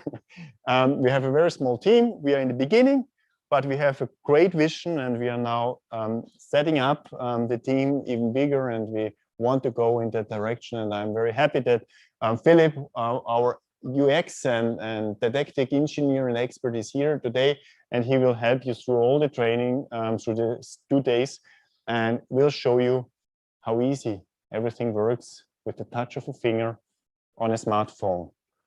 I don't know, do I have some more minutes?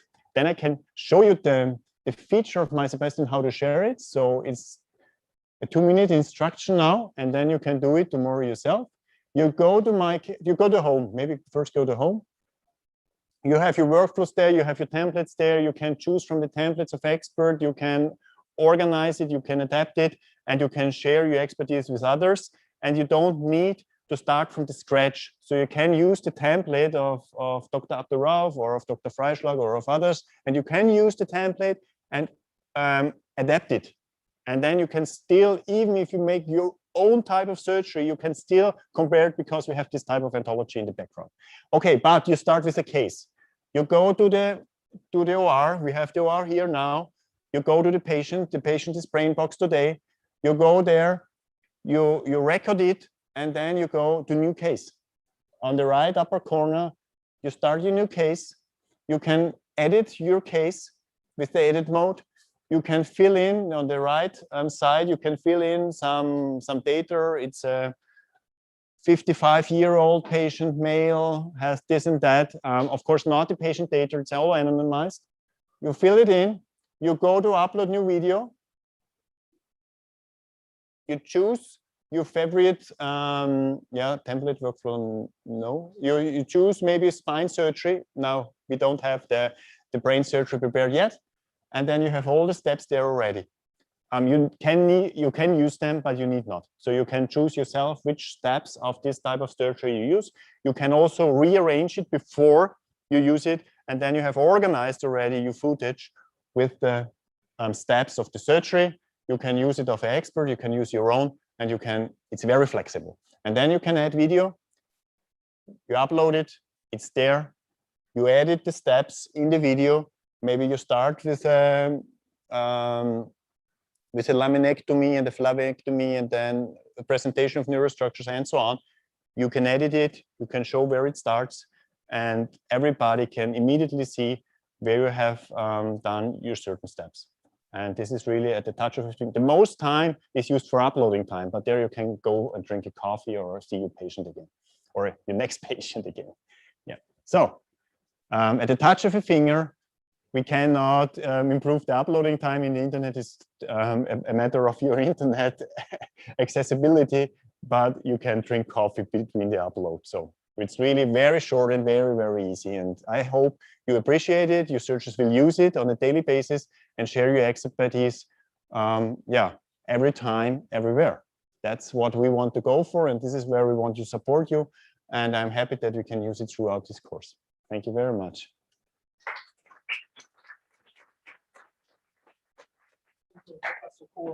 Beautiful. Thank you. You know, one of the things I talk about in some of the lectures you guys have been in with the AUN is the idea of learning from others. You know, when you grow up in medicine, and for me, as a resident in neurosurgery, you believe we know everything. So you're always talking to other neurosurgeons and your professors because that's how things work. And then I learned over the years that sometimes you learn things from other people who are not in your area. For example, from professional athletes, from coaches, I've learned ideas how to organize. Some of my friends who are fighter pilots, I learned the concept of simulation from them. So Professor Korb, he's not a neurosurgeon. Marcus is not a neurosurgeon. But if you want to develop these ideas and come up with concepts, we need to collaborate with them because they know things we don't know. And all these research projects require people from outside. So we need to really work with people to develop ideas, and we need to tap into their expertise to do that. So I think that's really important to understand why your generation really needs to be a little outside the box in how you develop your concepts. All of you guys are going to be involved in research. I think what Professor Korb showed, for example, in the Sebastian, the best way clinically to collect data is prospective data, not retrospective. So let's say you're involved in a project, and a few of you in different parts of the world, and you're prospectively looking, let's say a group of patients who are going to have endoscopic microdisc and group of patients who are going to have standard microdiscectomy. And you are now loading that data as prospectively over the next few months. Group of you around the world in this project. So those kind of systems that allow you to load that data prospectively, but the data is there, the images are there, everything is there, would be very helpful. So I think this is the kind of ideas you need to use as you think about the research projects you're going to be involved with. So thank you, Professor Korb. Big thanks from my side, Professor Korb. I really think my Sebastian is only at the very beginning, and it can really pave the way to a more systematic surgical teaching as well as research. So I think we've been into the course for quite some time now. And it's, I think, a good time to take a break. Maybe we can meet back in this room in around 20 minutes. You can go get some fresh air, get something to drink. For those joining remotely, John, we might be able to get some questions from the remote audience that we can discuss later on. We'll figure something out. So for now, please enjoy the break, and then we'll be back with the expert panel. Okay, interesting. I'm not in control of the camera, so if anybody has something they want to say, I'll try to get it to Austria. Hello, good evening. Hello. Could you Hello, please? how are you? Yeah, Hamza, could you please introduce yourself? You're from Jordan, correct? Yeah, I'm from Jordan. I'm a specialist neurosurgeon. I have a few questions, if you may allow me. Okay, I tell you, this is new, so let me see if I can get a hold of. They're in Austria. Hold on. We're kind of communicating by WhatsApp, and okay.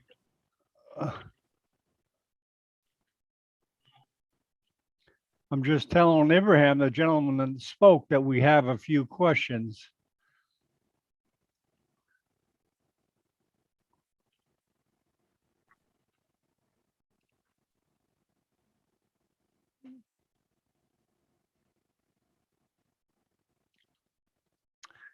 I'm not operating the camera. This is just, I'm just doing a Zoom with them, and they have taken over the camera, which, as you probably noticed, it looks like a TV show with different camera angles, which I don't do, but it makes me look good. But they no, fine. I'll wait after they complete that. Yeah, I just said to Ibrahim, okay. I just told him we have a few questions. He's the gentleman that was speaking. He's a medical student from Germany. I believe he's applying for his residency now.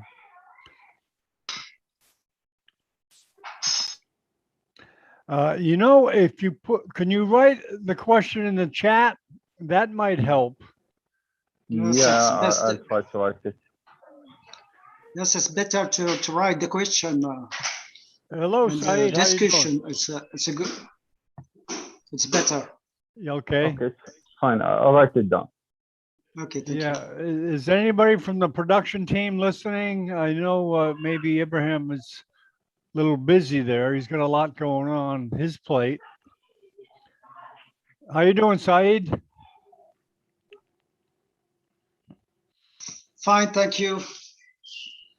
And you, it's good. Interesting, isn't it? Presentation. It's very interesting. Yeah, it sure is. It gets us a good view of what's going on there with robotics. And my Yes, Sebastian, wow, I would like to incorporate that into the website. Yeah. Did you watch the presentation of my Sebastian, Said? Yes. Yeah, you can upload cases. But are there other places that you know of where you can say you have an interesting case, you can say, hey, I want to upload this? Are there other places to do that? Do you know? Websites or apps or whatever? Does anybody know? Don't know, but No? no. That would be a nice feature to put on neurosurgical TV. That's going to take a bit of programming. Oh, here's Abraham now.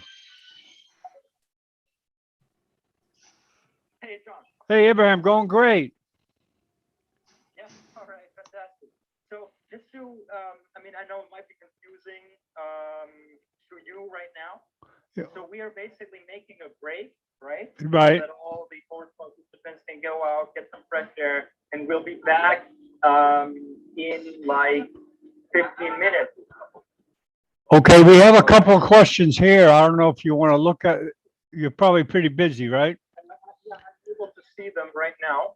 Oh, you're able to see them? Okay, yeah, just post on the chat and Abraham will look at the questions on the chat, okay? Okay, Hamza, did you hear that? Could just post your questions in the chat, Hamza. I already posted. Yeah, he posted. His name, Hamza. Hamza, he's a neurosurgery resident from Jordan. In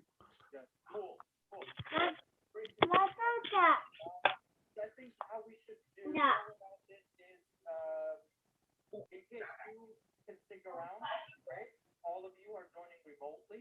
If you can still stay here, like take a break as well, basically, then we would basically address the once everybody's back in the room. It's gonna be in like 10 to 15 minutes.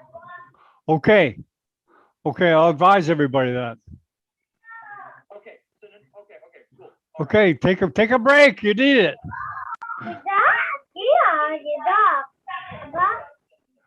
Okay. All right. Okay, I guess the panel heard Abraham, who was running the show over there in Innsbruck. Those of you that are my age may remember Innsbruck for the Olympics, I think in 1960. Anyway, anybody that has a question or a comment can post them on the chat room. That way, Abraham, when he comes back to the computer after the break, he'll address the questions. And I see that there's been a question or two posted. So Hamza posted a comment.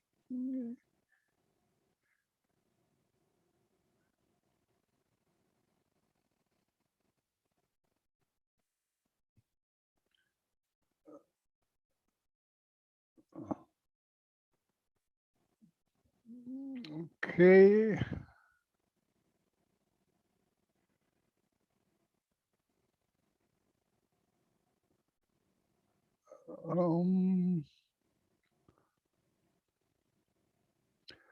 Okay, now's the chance to ask a question.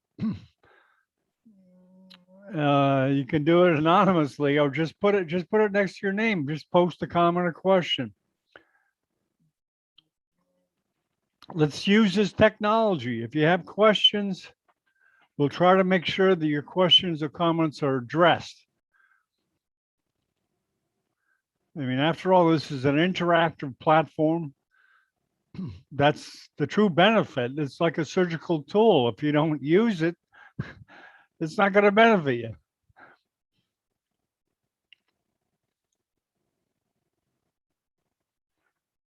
Hello, are you still there?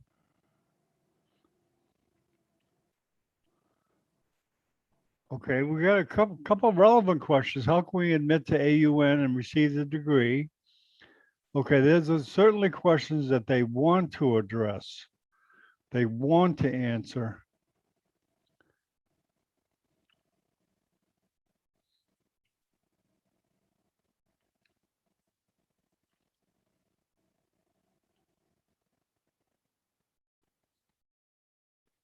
Okay, another good question. How many modules or courses will there be in the Bachelor of Science in Neurosurgery? Those are all relevant questions. Don't have there's no name there for that.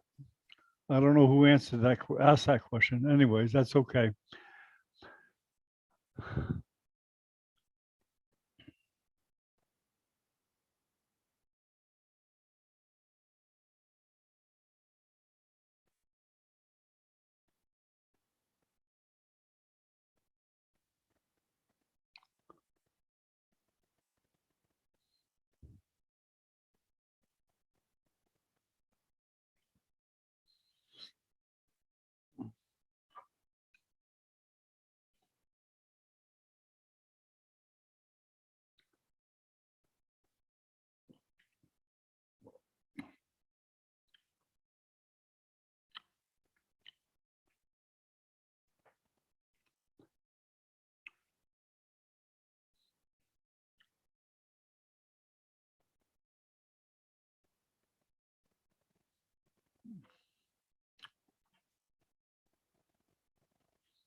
Okay, another question, all very good questions. What counts as transferable credit points? I don't totally understand the university. However, I know it's different and new. And I think they're aiming it to the third world. To more equalized training in neurosurgery, make it more of a level field.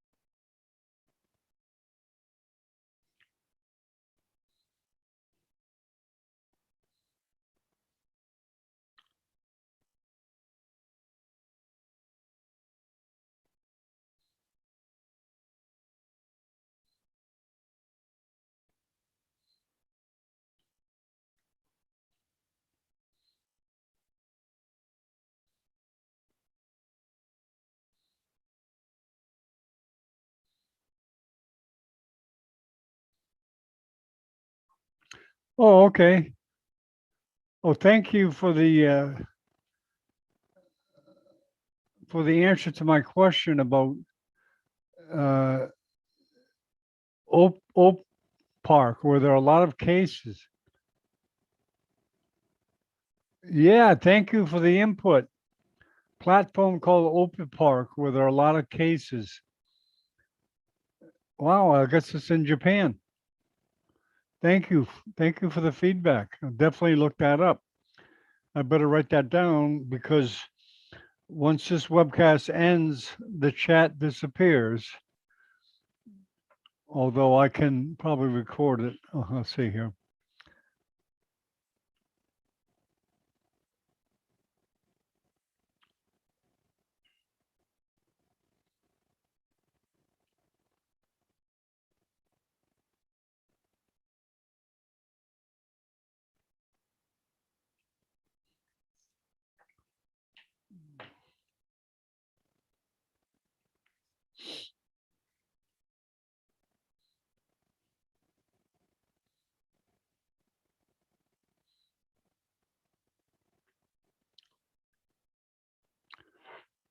Where can clinical research clerkships be done?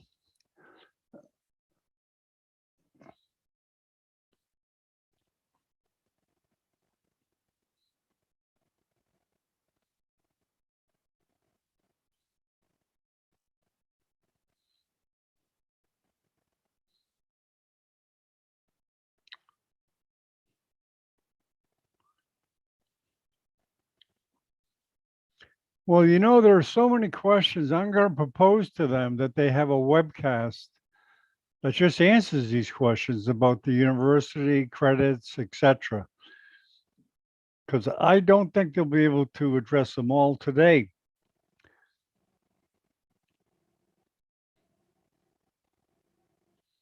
Matter of fact, let me collect these and send them to Abraham.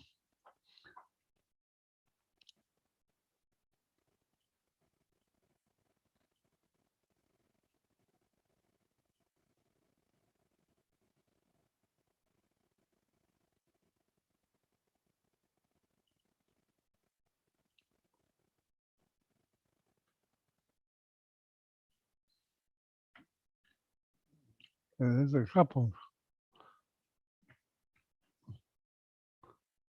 Okay.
Okay, I'm putting Hi, all these. Omar.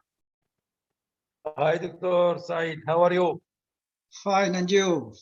Alhamdulillah. Thanks, God. Alhamdulillah. What do you think about this presentation? Very nice presentation, but I think about too much technology for the resident, very difficult. Need at least 2 years hard work, and after that to be get the technology is better. But I need, I think, for the boxes, The box is very nice. Yeah, for very labs. nice. For the Brain the box is very starting good. residence. Yeah, yeah. For the starting residence, it's very interesting.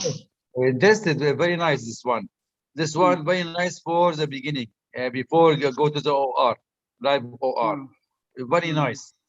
Brain box very nice. Very nice. But about too much technology to residency as first 2 years, difficult. Maybe give him some information about them, but not to use. some information. There is what's the future, what to do, to make in his mind future to what he will do. Always put in his mind the readiness, what we will make do more about these things. I think that's my opinion. Sure. But I'm interested by the boxes.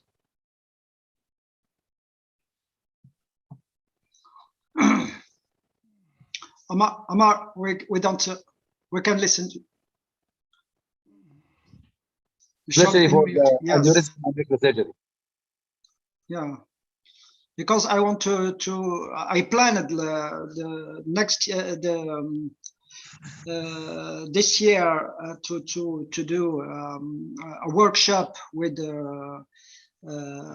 student medical neurosurgeon student from Madagascar. But with the COVID, we don't do it. I know. But for the future, I think this box will be interesting for students. This is very interesting. Or the country. I with think, more insight. Dr. Said, I think to make a few hours for medical medicine to know what's the neurosurgery, what's the microanatomy. Yes. To make course for medical students. Yeah, sure. We do it now. We do it. We do it. But for the training, it's necessary to have cadavers. That's very difficult also in Madagascar. But in with the boxes, I think the quality is better now. Yes. We can have the sensation of like the brain sensation, like with the sensation of the vessels. That's important with the dissection of the valley with the CSF. That's the great evolution, I think. Very nice evolution, yes. I was very pessimist in a few months, but now that's go very fast. Technology goes very, very fast. Yes, I see you. Why I tell you as the first 2 years not to go the residency, not to go to the technology only. To make the classical things at least 2 years and make some things, some ideas about the technology. I think because every surgeon, he must know surgeon before not up to the technology. Like a man, he can ride the airplane, but he can't ride the bicycle. You know? Yeah, yes. You must know everything, and from the first to the second, I think. Only we can take some residents, very nice residency, high caliber, to make them as the first with technology, because we make something with them. We take something with them. Why quality?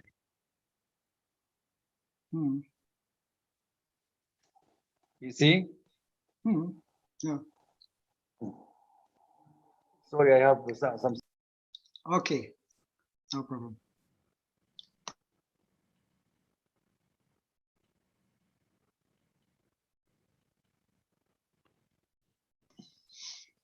John? Yes. Some classical music. Yeah. Well, you know, the YouTube will shut it down. Yeah, I know it. If it's copyright, they'll shut it right down. It's a joke. It's a joke.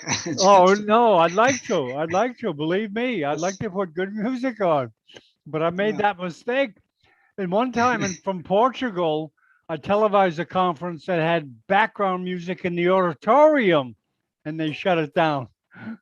And I couldn't communicate with the people running the broadcast. Said, "Hey, turn that music down." So, but there is non-copyright music you can use. I think there's neurosurgical music. You must Yeah, like military, how Yes, to sir. walk, Yes, sir. how Oh, to okay. walk. With the song of the drill. Yes. Stand by step. Yeah. How to like how dancing. This music to do this. Hello, Jack. Are you there? Yes, I'm here. Can you hear me? Yeah, Jack. They're showing some good stuff. Robotics, and they're showing artificial cadavers. Did you see that part? I didn't see the artificial cadavers. I never heard about that. What's that? Well, it's more or less it's some type of plastic, but it simulates the brain in consistency and size, etc. It's built by a team of Italian neurosurgeon and a big team. Oh, so it's made of some kind of a rubber material. Right. Some kind of material like that. Yes. I heard about that. Yes, and the actual you can make a replica of your brain and the tumor inside the brain, which is actually printed 3D printed in different color than the brain. So which means that okay. So the surgeon can see the tumor in blue inside the gray brain. Right. In 3D. Right. I don't know if this company is called Upsurgeons. I don't know if they do model like pathology models. I don't know, but it sounds like it's doable. You know who's big on that is Los Angeles. I believe it's Dr. Martin from UCLA. He does a lot of 3D printing of tumors, mostly for educational purposes. Right. Before the residents go to the OR, they go through the model, and they walk through it with the virtual reality goggles. Exactly.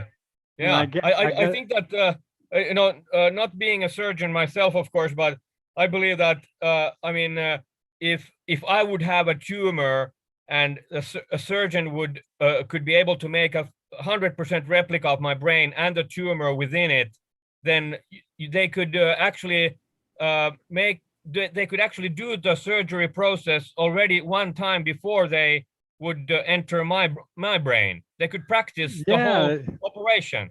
Yeah, it makes sense. It really makes sense. Yeah, definitely makes sense.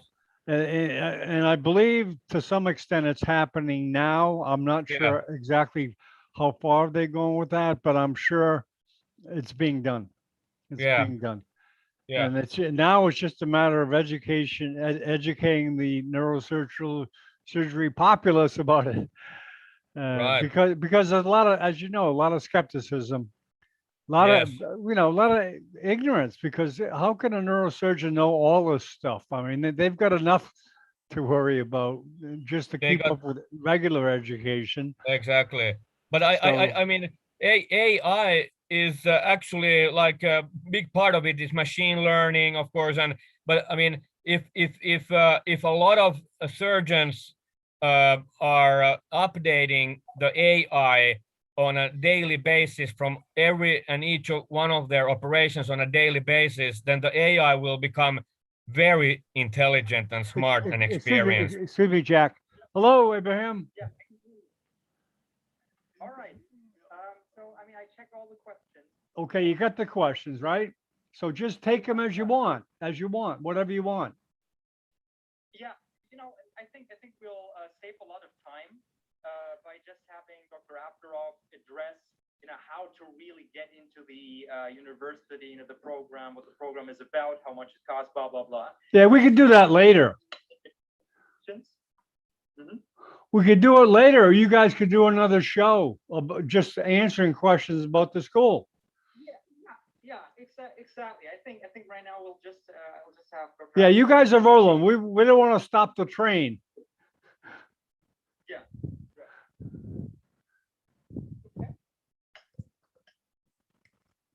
I think that's the plan, right? So we're going to start in 1 minute. Okay, very good. Thank you.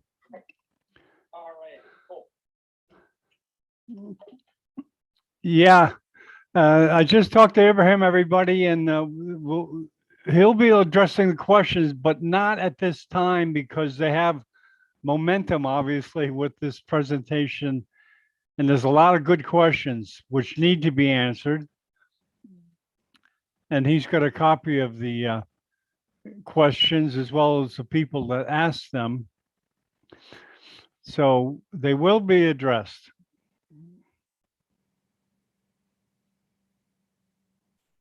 And I suggested to Abraham that we have a separate show just to answer questions about the school, credits, cost, etc. Because it seems to be a topic that needs a good amount of time dedicated to it.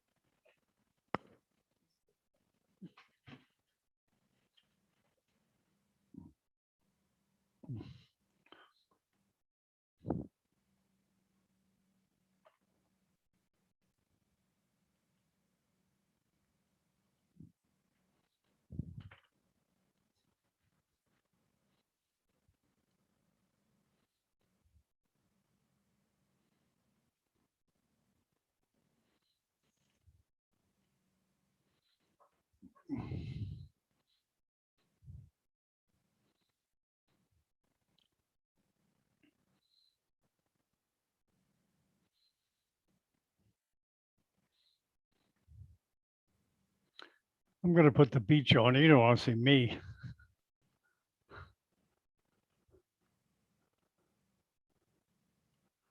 That's better.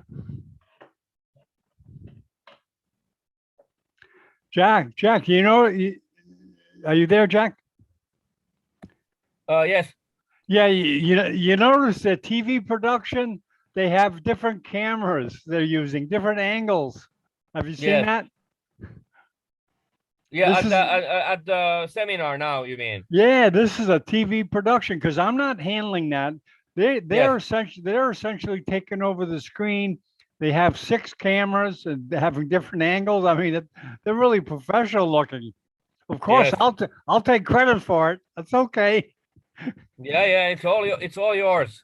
It's all all your my idea. efforts, John.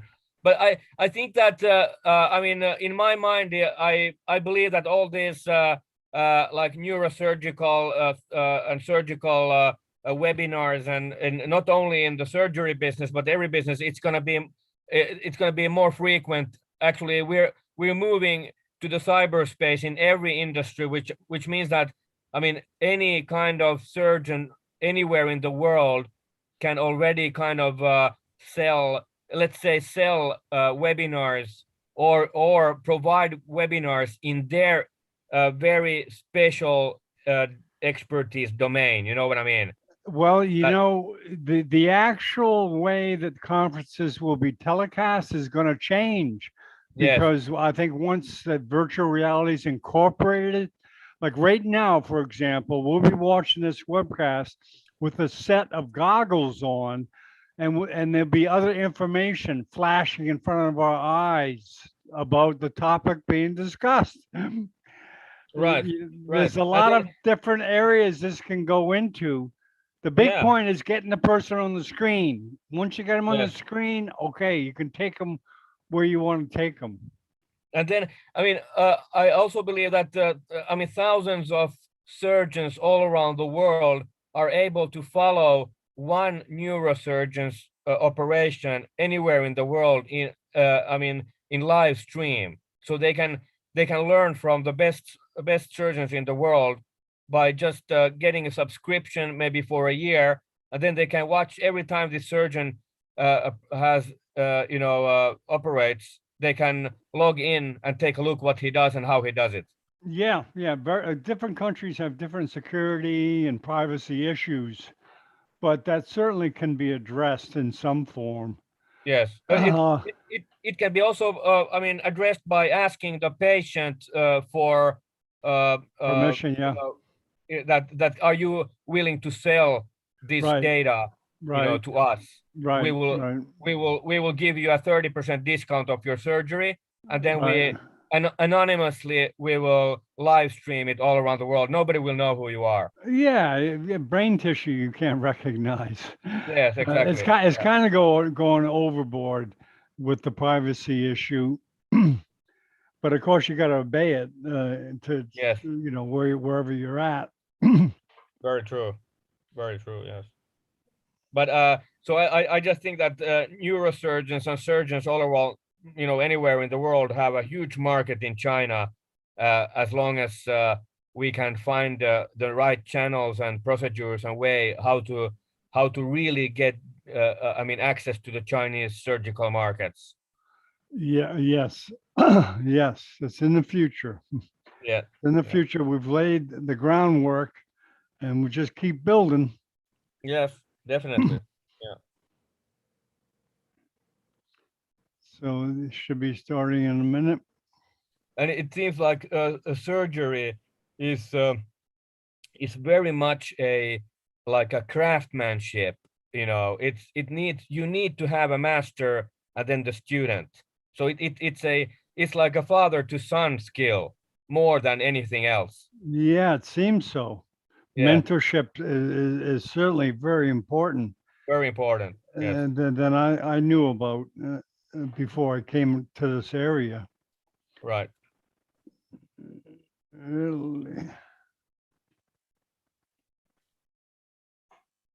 But actually, this brings a different tilt to the mentorship role. It allows, I think, a mentor to be more effective because they can communicate, from afar. Excuse me. Yeah, hi, Abraham. Are you ready? Yeah, I'm ready. Let me get off this screen here. Okay, let me move the pen.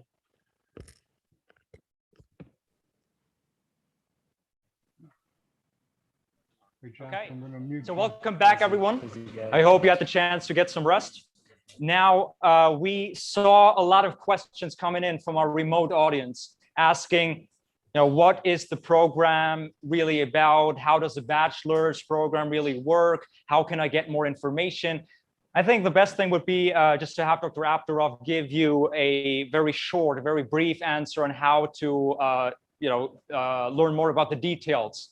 And after that, we will then revisit the clinical case that Dr. Abdulrauf had showed us in the very beginning. And we will welcome Associate Professor Christian Freischlag from the University of Innsbruck and Federico Nicolosi back on the panel, where we will have some hands-on demonstrations and some expert discussions. So I hand the word over to Dr. Abdulrauf. Thank you, Ibrahim. For the people who are watching us around the world, there are a few questions about the AUN and the programs we have, and we'll take just a few minutes to answer those.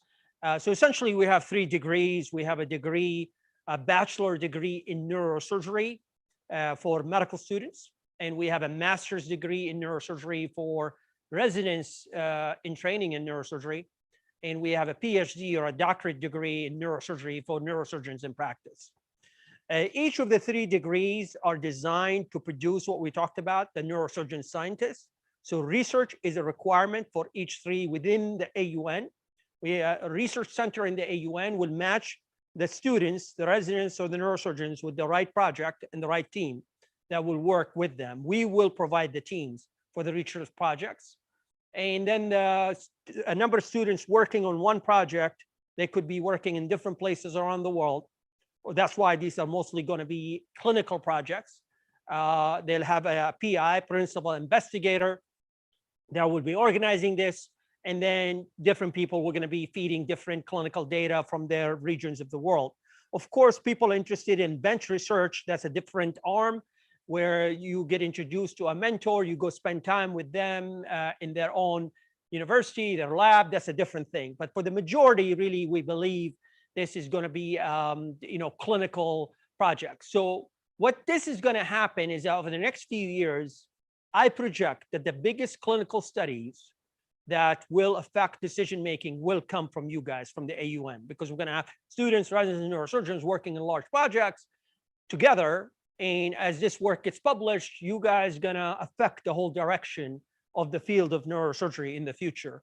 That is our vision here. Okay. At the same time, you're learning to become the neurosurgeon scientist that we believe you can and will become. As far as the modules are concerned, so we have what's called required courses. We're calling them modules, and we have elective courses. So for the required modules, these are the basic tenets of the field of neurosurgery. So we have vascular and skull base, we have spine, pediatric, functional, all the critical care, all the various areas. Each module is going to be taught by a world-respected neurosurgeon who's really a respected figure in that area. Okay, so that way we have the best of the best teaching these modules. I'm fortunate enough to start the first module on cerebrovascular and skull-based surgery. We've had the first lesson. Today is lesson 2. Then we have lessons. That's going to take about 3 months. We do not want all modules at the same time because this has to be like a class.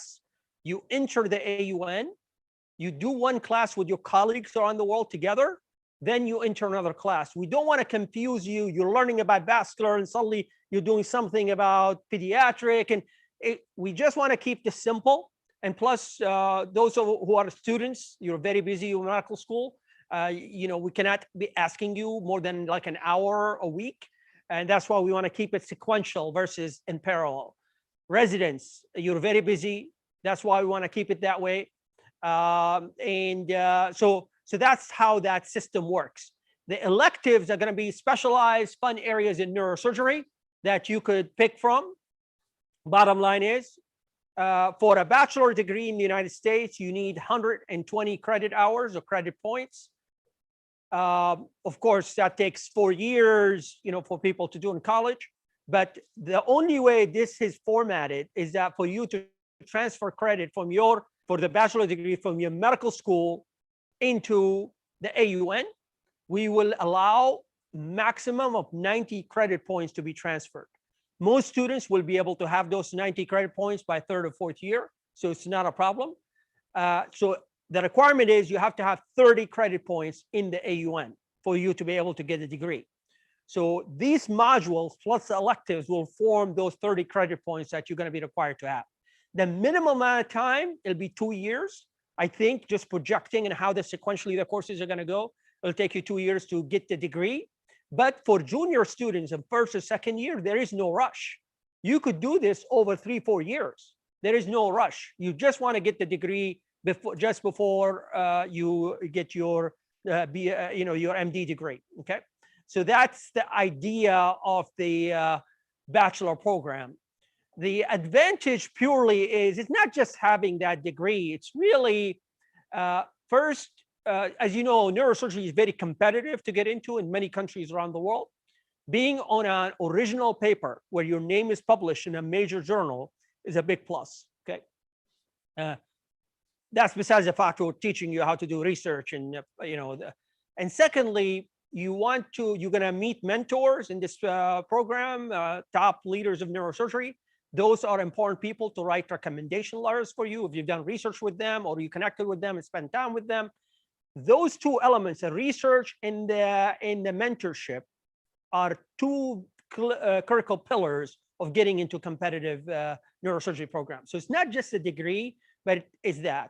And of course, perhaps not written, but all of you sitting here and around the world entering one class together, a whole generation of people finishing this together, getting in residency about the same time, becoming neurosurgeons at the same time, creates this amazing fraternity of people who grew up together, although they're in different programs, but they know each other well, and that will create a lot of amazing opportunities for interaction and to get to know each other over time. So that social aspect of it, I think, is very cool in such a small specialty. For the residents, for the masters, is similar. You need 30 credit points, and you could do it throughout your residency. You don't have to get it all done within 1 or 2 years. For neurosurgeons in practice, you have to be board certified or board eligible in your country. To enter the PhD program, you will be asked to become a PI for a project that you come up with the idea. We will provide the team that will do the work. About 2 years to take a clinical project to completion is about the right time. So that's for neurosurgeons, that would be the track. As you will see how these modules are done, each module is made up of a number of lessons, depending how long the module is. Each lesson has a pre-quiz and a post-quiz. Those questions are exactly the same. The pre-quiz tells you what is the extent of knowledge you need to get in that lesson, because lessons will have a lot more stuff. You'll know what things you need to know. Most people will not get the pre-quiz right. The post-quiz, everybody who takes that lesson pretty much will get those questions right, and you move on to the next lesson. Of course, the questions are much more complicated for neurosurgeons, intermediate for residents, and basic to understand neurosurgery for students. But our promise is for students, medical students who finish this and go into neurosurgery residency, they are going to be far superior and more prepared than any resident ever entered neurosurgery in history of neurosurgery. We're going to transform these people at a level that's never been seen before. So that's our idea in what we want to produce with you guys in this journey. So without further ado, I think we explained that. We're going to proceed with what we started. We started about this unfortunate gentleman, 55 years old, right-handed, has a little bit of hypertension, on medication for hypertension, doesn't have any much other medical history. He has a wife, he has 2 kids, suffered from what we call a grade 1 subarachnoid hemorrhage, a rupture of an aneurysm, severe headache, nausea, vomiting, went to the local hospital. They tried the endovascular treatment, which should be the first line treatment for basilar apex aneurysms, okay? It failed because the neck was very wide, and we could not do stenting because he could not be anticoagulated. So the neurosurgeon called me up and said, listen, really, this needs to be clipped. He's a good grade. So now we have this patient, and now we're going to discuss this. I have luckily 2 experts with me, Christian and Federico, and I'm going to be interacting with them as we're thinking through this, thinking about the anatomy, thinking about the biggest thing is, you know, in neurosurgery, perhaps in other specialties, there are a lot of things that can get you in trouble. It is really landmines when you're doing surgeries of this type, okay? The whole idea as a surgeon, for you, you don't want to be surprised. So you don't want to walk into surgery, something happens, like, God, I've never thought about this. Well, that's a problem. You should think about everything that potentially can go wrong. Not only that, but think about how you would handle it if it happens. You are prepared then. If everything is a shock to you, everything that happens, there's something wrong, okay? Because bad things happen to every surgeon, all right? It's not the bad thing happened. What I judge the person is how they handle it. It's not the fact something bad happened or an aneurysm ruptured. What can happen? But what I judge, once it happens, how are you going to handle this? Are you going to freak out? Are you going to start yelling, screaming, throwing a chair against a wall? I've seen all that, actually. I've seen that actually happen right in front of me. So, no, you're not going to do that because you're a confident surgeon. You're going to be calm and cool. You have an amazing team that you have trained who are working with you. You're going to handle that in a calm, just like a pilot, how they handle bad situations. They don't yell and scream, right? They handle the situation at hand. So we're going to think of potential problems that could occur. So let's first discuss again our target. I have from Upsurgeon, I have Marco with me here, who's going to help me with the technology aspect of this. All right, so let's look at this here. So we have, if we're looking from above, imagine we're looking above. Just want to show you our target point here, okay? So this circle right here is where the aneurysm is, right in the center of the head. I mean, it couldn't be any more in center. Okay, so let's look at that. So essentially, we have our, so we have our right carotid artery, left carotid artery, okay? So now we're gonna look from above for a second. Let me show you some of the issues that are of importance to me here. So this is our aneurysm here, okay? That's on the top of the basilar artery, okay? This is our friend, the carotid artery, okay? This is that supraclinodal segment I've been talking about. The carotid artery will ultimately divide into the anterior cerebral artery and the middle cerebral artery here, okay? But there's a connection that goes from the carotid artery back here. This is forming the concept of the circle of Willis. The basilar artery ends into the two posterior cerebral arteries, okay?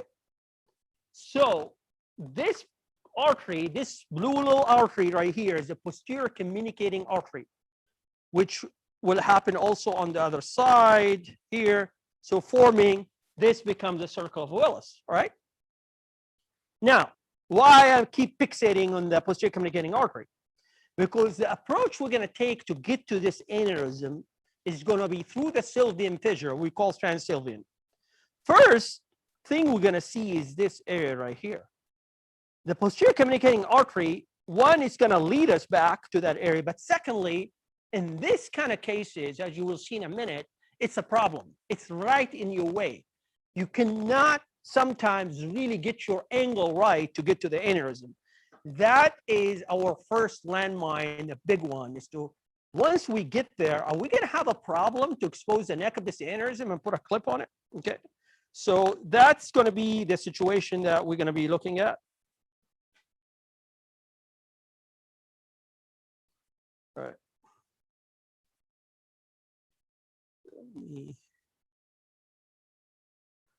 Marker. Yeah, I want to show this. Okay. So I want you to look at this. This is from above, okay, what I just showed you. And as I zoom in here, you see, that's the top of the basilar, okay?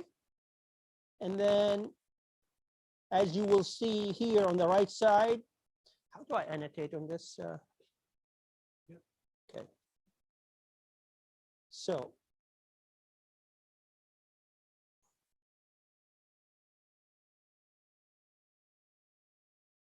do I stop it to annotate? Yeah. Yeah, it's too small. Yeah.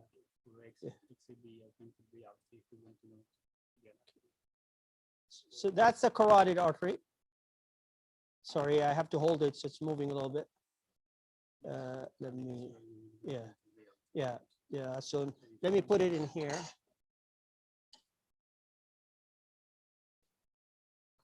Okay. Oh, nice. Okay, so we're looking from above. So this is our friend, the carotid artery going through the skull base. This is a portion of the carotid. Those of you hopefully who watched lesson 1, we discussed about that. Now, this is the middle cerebral artery, anterior cerebral artery, okay? Here is the basilar artery. Posterior cerebral, posterior cerebral. This is our friend right here, the posterior communicating artery, okay? So we are planning to come down this way. Through the sylvian fissure, we're going to come down this way. We're going to see our friend, the carotid artery. We're going to find where the posterior communicating artery is. We're going to go backwards to find this area and to find this aneurysm. So that's our plan to do this, okay? So now I want, yeah, okay. So now I want to show the patient positioning and everything. So on the side here, the approach. Yeah. Okay. So the how do I make this big? Bigger. Yeah. Do you Okay. need the screen or not? I don't need. You don't need the screen. You can also. Okay. So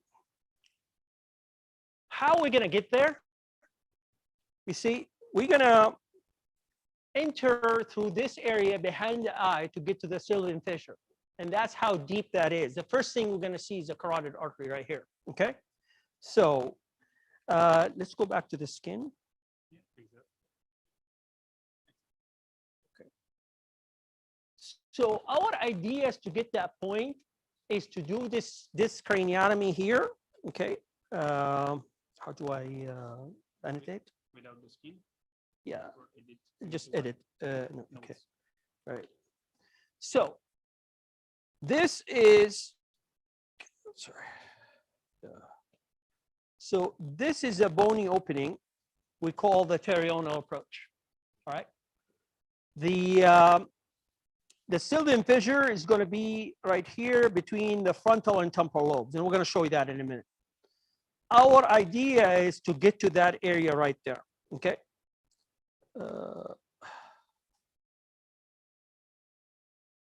So if you look from, if I change the angle a little bit, show you what we're trying to do here, why we're trying to go in this position is this right here. You see, here is the carotid artery, anterior cerebral, middle cerebral, sitting in the sylvian fissure, right? Now,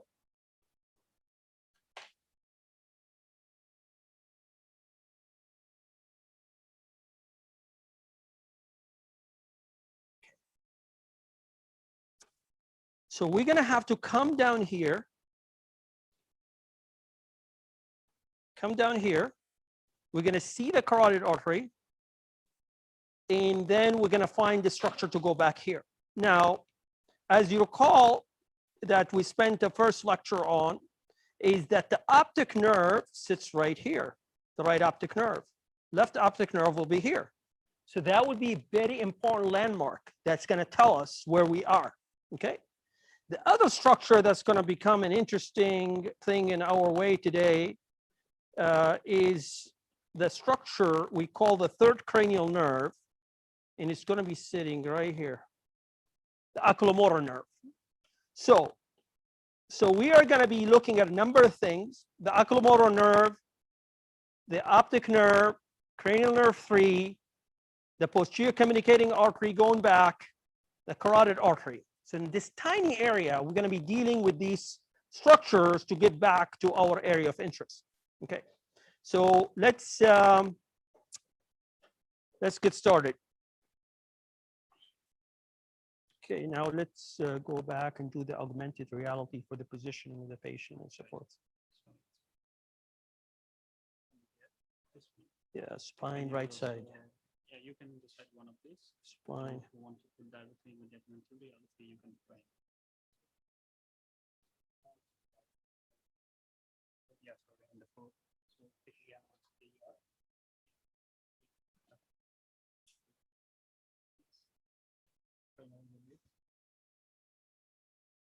Click on it. Yeah, you should have the black corner, the black frame, in order to recognize the surface. All right. Now, imagine we are in the operating room, okay? And we are now planning to do this surgery to get to the area we're going into.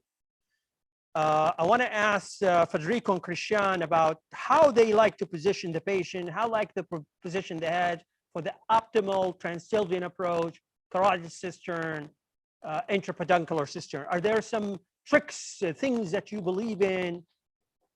Christian. Actually, for going way behind the carotid, I like to have a very little tilt of the head. For like, if you want to go anterior, you have a larger tilt, like 45 or even more degrees out of the middle. For those, I would like to have like a 30-degree out of the neutral position. And I'd like to recline the head a lot, so the gravity takes away the brain from my field. Okay, so that I also like that, about 30 degrees turn, as you see the head. And then I want to bend the head a little bit, have it tilted on the other side.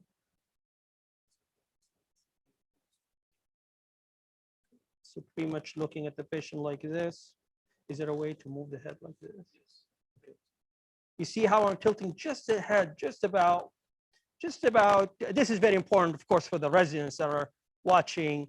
The positioning of the head can make a huge difference for little things. So learning some of these tricks, and we're going to discuss this throughout this module. I'm going to give really important tricks for every location, how to have the head for every location. A little change in the head can make a difference. Federico. Yes, trigonometric points changes completely when you start doing the change of the first axis and the second axis, then here a third axis is the lateral tilt.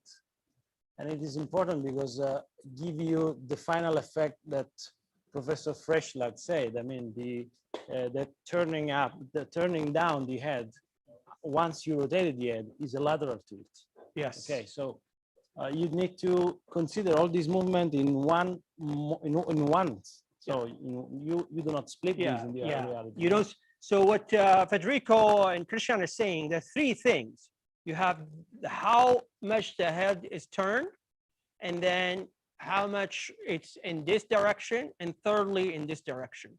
All these three directions together, you're looking at it and imagining. When I teach this stuff, I always ask you to think in three-dimensional. So we're looking through the head, looking at your anatomy, you know where it is inside the head.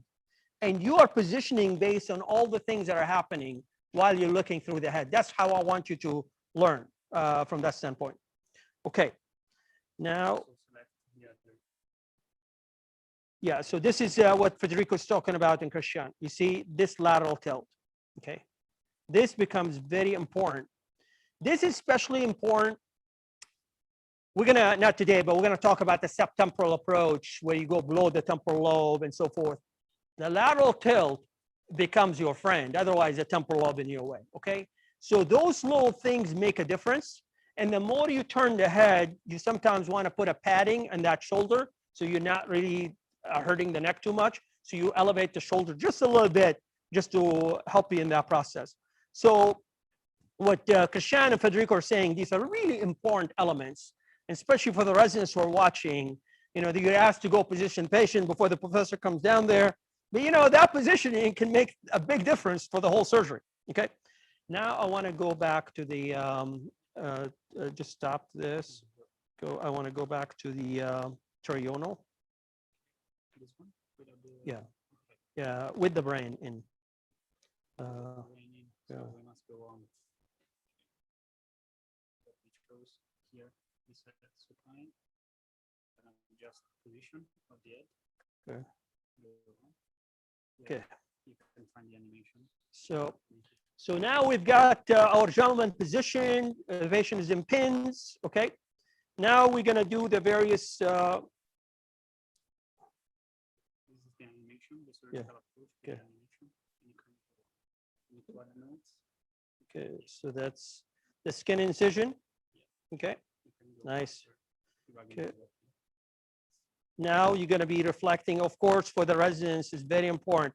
How you preserve the facial branch underneath the skin, so important. We're gonna spend a whole lesson on this, okay? We're gonna teach you how to prevent facial nerve injury for the frontalis branch, major cosmetic issue.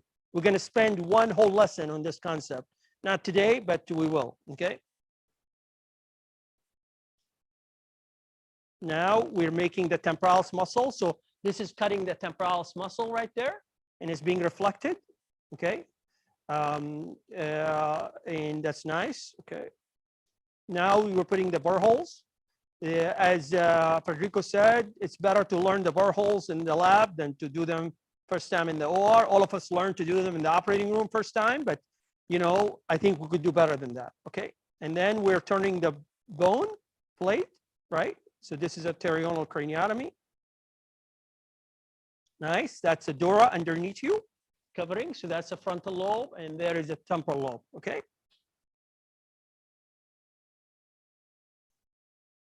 Cleaning the edges. Of course, we clean this part of the bone here, that is the terion. Putting, these are sutures put in to attack the dura. The residents know very well. Okay. Now, I want to, okay. Yeah, I want to go to the, just the regular terional, yeah, the exit this module. Yeah. Terional. Okay, that's right. Yeah, I want to do. So this is, so as surgeons, we look at these upside down always. So this is one of the key things in the lessons I'm always, it's not the anatomy you learn in medical school. You got to switch your head around, and that's a key thing I keep stressing quite a bit. Okay, so where are we now? How far have we come? Okay, let's see. So we did our terminal craniotomy, just you saw, beautifully done, but by the nice people at Upsurgeon with all the technique. And we opened the dura, whatever. Now the dura is exposed. Okay, so that's our frontal lobe. That's our temporal lobe. Okay. So the magic highway that's going to get us where we want to, that carotid artery, is the sylvian fissure right here. Okay. This splitting the sylvian fissure is the most important thing that you learn as a resident. So the way I have trained my residents over the years, that's the first microsurgical thing they are taught. So essentially, I'm in, you know, my whole career has been in vascular and skull base, so I'm using sylvian fissure all the time. But this is a time when residents learn how to really do through microsurgery, all right? So splitting the sylvian fissure is an art, and you have to get really good at it, okay? So we're gonna open the sylvian fissure between frontal and temporal lobes to get down to that area that we just talked about, okay? So remember, just three-dimensionally, remember what we're trying to do here. Remember what I just said a minute ago. And let's repeat that. I said the carotid artery is going to be over there, okay? And right next to it is this structure, the optic nerve. This is part of the optic nerve coming into the orbit, but behind it, it's going to be right here. And the carotid artery is right here, okay? So imagine three-dimensionally, how are you getting there? So you are going to essentially enter the sylvian fissure this way, but you're going in this direction, okay? So you cannot be going in straight. I mean, that's not going to take you anywhere. And remember, you have to make that U-turn, essentially end up in this area. This is what I tell you, think three-dimensionally. Remember, that is where we're going, and I'm going to demonstrate that right here in a minute, okay? You're really changing your angle as you're splitting the sylvian fissure to look more anteriorly to get to that area, all right? So that's the three-dimensional view that you want to develop for yourself in this model, okay? Marco? Now I want to go to where you can mobilize the sylvian fissure, so. Yeah. Okay. So we can go on to the microsurgical Yeah. exploration. Yeah. Okay. So let's select one target, for example. Okay. It's Fine. Automatically adjusted. This is the surgical approach. Right. Yes. Now what now? Exploration. Okay. Okay. And you just need to use the device.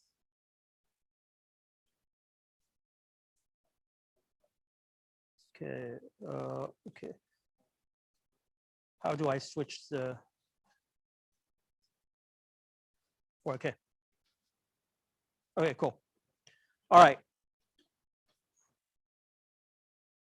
That's a sylvian fissure we're going to go into. We're going to look. You see how I told you? You go into the sylvian fissure and you start going anteriorly, anteriorly, anteriorly, anteriorly. We got to go all the way down that direction. If we keep going this way, we're not going anywhere. We're going to the thalamus, okay?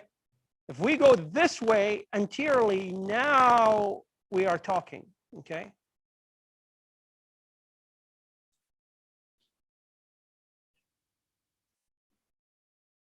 How do I move the? Yeah. You see, now we're going to start looking at some of the things we want to look at. You see what's happening now? That's our friend, the optic nerve.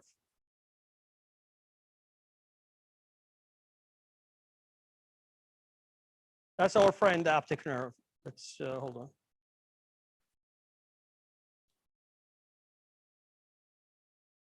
Optic nerve. What's going to be right next to it? Our friend, the carotid artery right here. Okay. What's going to happen next as we follow it? The carotid artery ultimately is going to divide in the anterior cerebral artery and the middle cerebral artery. The posterior communicating artery is going to be coming off deeper in here, somewhat like this, going like that's what we're going to follow. Okay? It's going to go back. The basilar apex is going to be deep right here. PCA, PCA. And then the aneurysm, of course, is here. We are looking this way, so you can dissect either on this side or this side of the carotid. In this case, the only way we're going to get there, if we really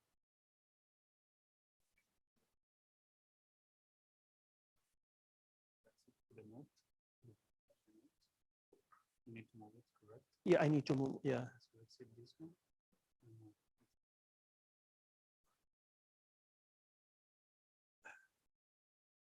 We are going to get here to get deep on this side of the carotid to get back. Okay? That's a more difficult aspect of this. Now we're going to show how we're going to do that. Okay. Thank you, Marco. We're going to stop this. We're going to go in the computer model. Thank you. Yeah, thank you. All right. So I'm going to ask Christian and Federico to help me.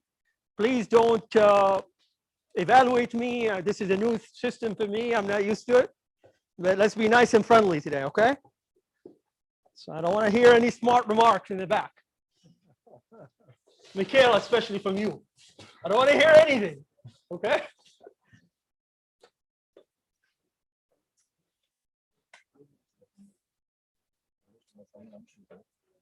Do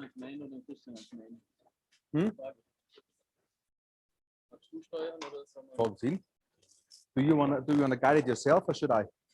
I think I need the magnification.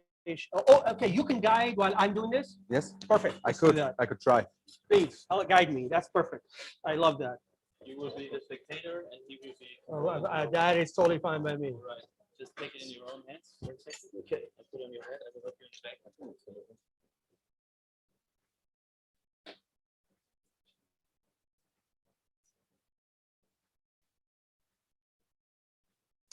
So Christian is kind enough to help me out here. Yeah, it's fine.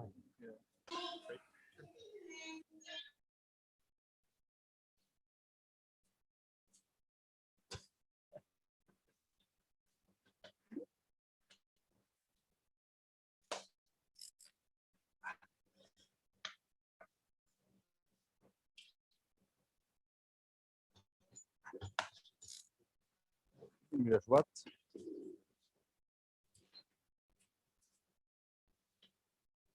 Christian, take me to a big I picture. can't see anything. Okay, the man can't see anything. Moved a little bit. Ich bin schwarz, ja? Calibrate screen. So it's reversed for me here. No, I will continue with the Thanks.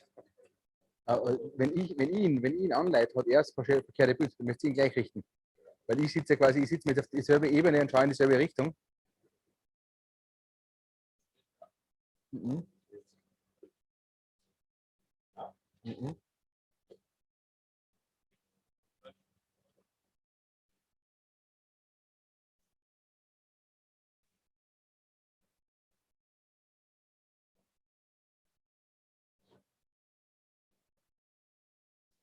So it's reversed. By It's reversed for you. Huh? He I has have a picture. Yeah. I have none. Now it's then correct. switch it over again. Let me just be the visitor here. Because I had the calibration before.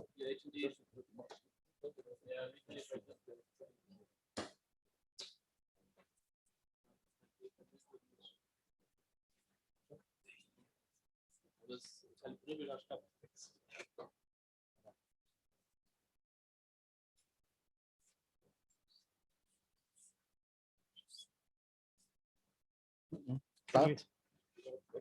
What?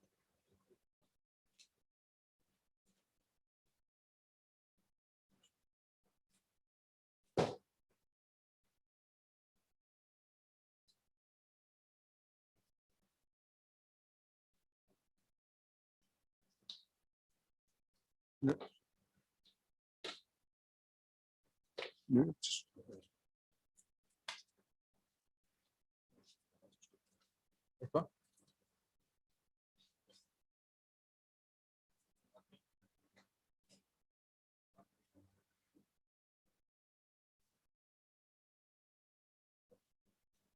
so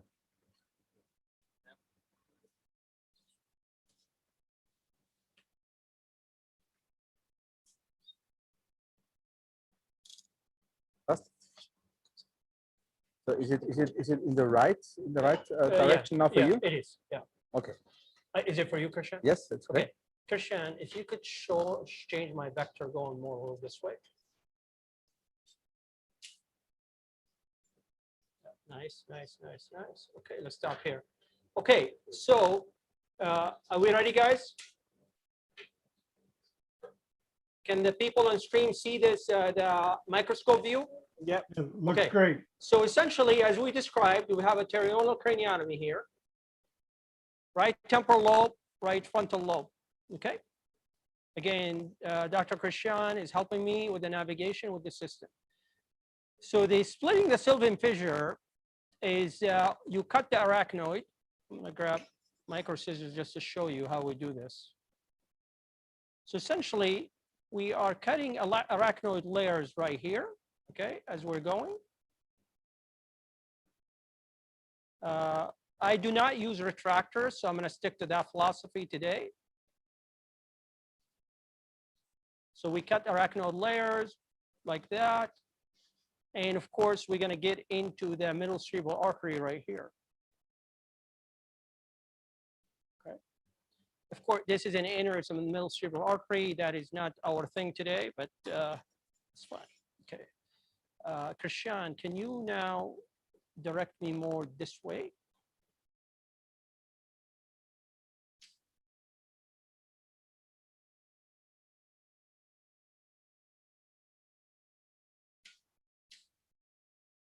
Nice.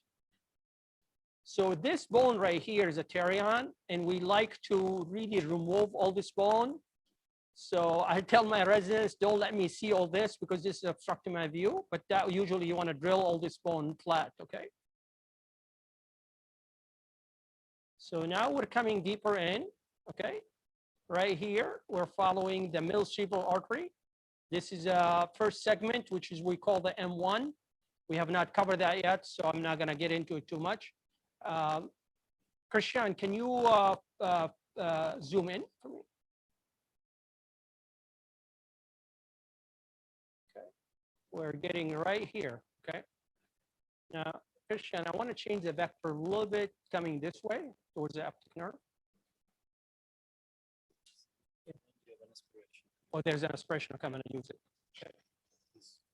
Let me have it. So as you see, there's CSF. I usually have the suction in my left hand and another instrument in my right hand.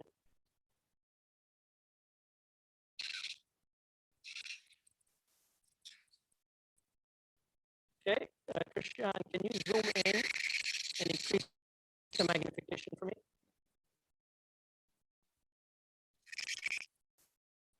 So this is the relationship we've been talking about. Okay? Right optic nerve, carotid artery. Left optic nerve, the left carotid artery is going to be behind us over there. Okay? That's the anatomy we have been talking about. This patient has multiple aneurysms, as you see. What did we say the carotid artery divides into?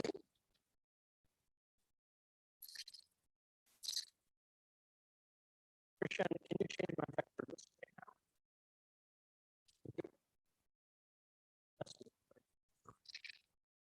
Can you increase my orientation a little bit? Yeah, it's that. Yeah, that's great. Thank you. But if we talk about the carotid artery comes in, it divides into the anterior cerebral artery and the middle cerebral artery. This patient has a carotid bifurcation aneurysm. Okay, we're going to discuss that in lesson 3. These aneurysms are carotid coming out in lesson 3, hopefully next week. Okay? Now I'm coming on this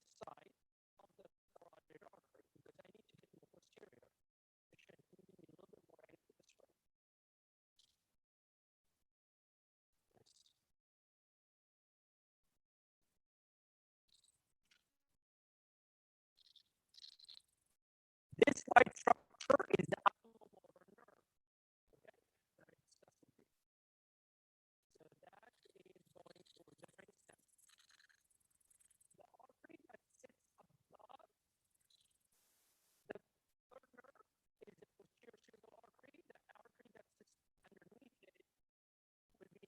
We haven't got into that yet, so I don't want to torture you about it. That's fine. Okay.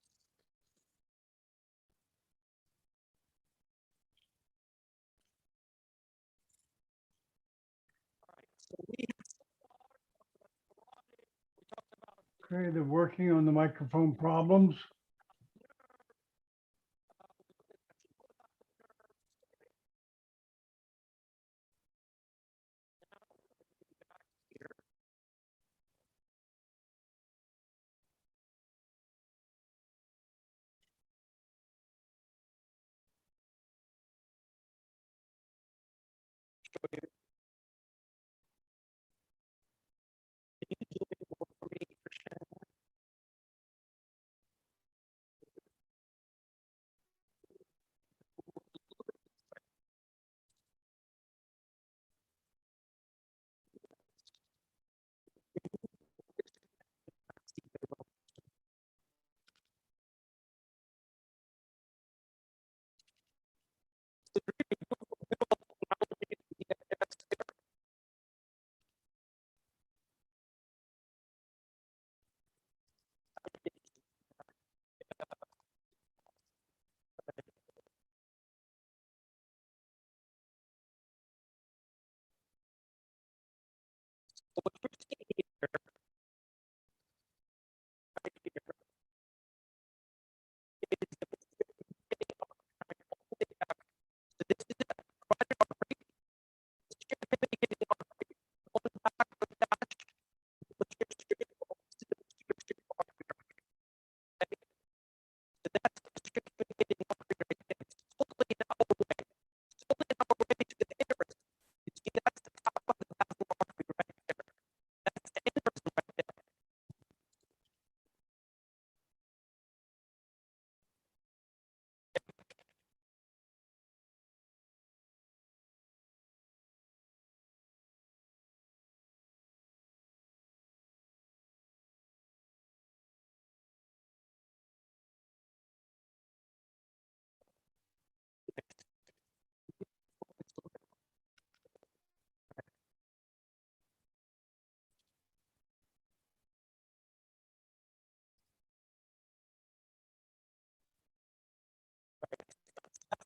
We talked about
Okay, they're working on the microphone problems. John. John. Hey, John. Just a minute, Saeed, they're working on it. Yes, there is no sound. I don't know what's happened.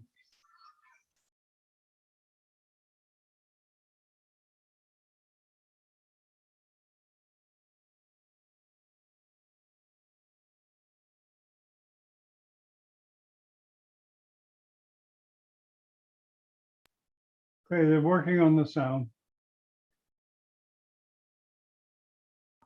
Okay.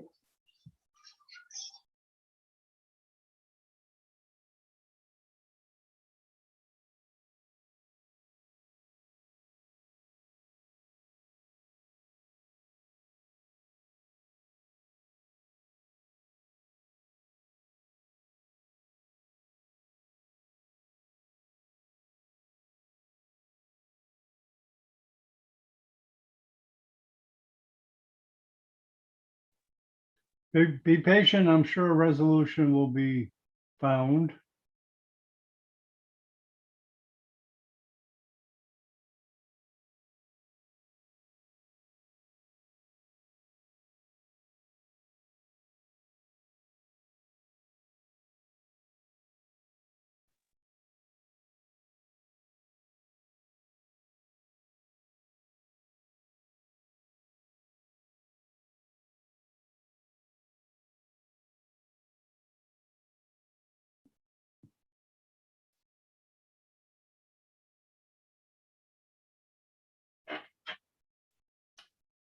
Yeah, there's not even YouTube sound.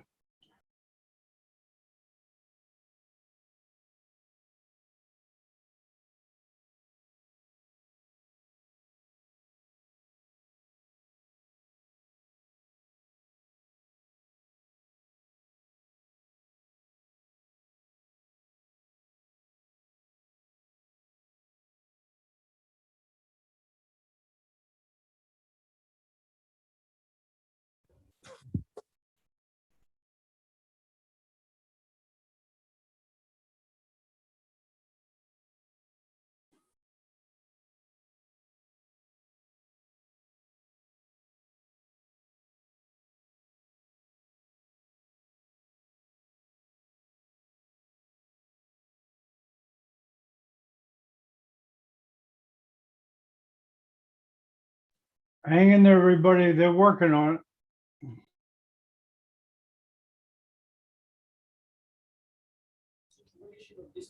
The inner is not visible because you will see what's happening here.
Okay, I think they're doing the old-fashioned reboot.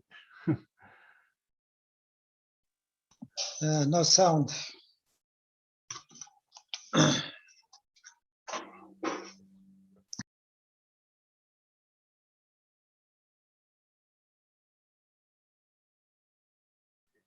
Perfect. So you see, I just put a clip on the posterior communicating artery. Okay, I put a clip on it. It's okay. Can you hear the audio? Because we cannot hear it here. I'm talking to him. So as I talk to him with the clip on, I've got it clipped. Now I'm testing everything in this patient. Make sure his circle of Willis is good.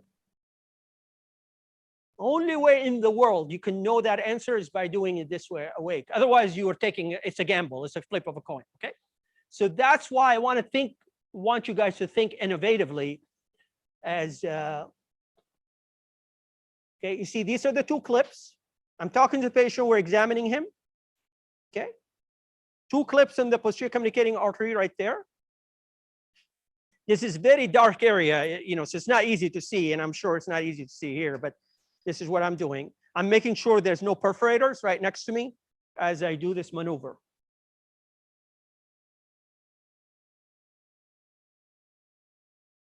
Two clips right next to each other on the posterior communicating artery. See, I'm cutting the posterior communicating artery right there, okay? You see, I don't use retractors. It's just creating the pathway. All right. Now I have all the space in the world.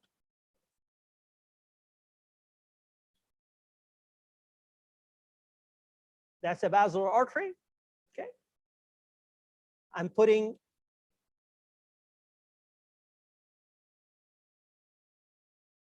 just checking if the patient is okay with the temporary occlusion of the carotid as I'm talking to him.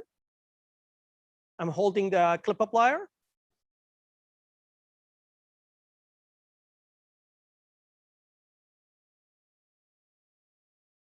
Very slowly, see how subtle I am about this issue. So this is temporary occlusion of the carotid artery, okay?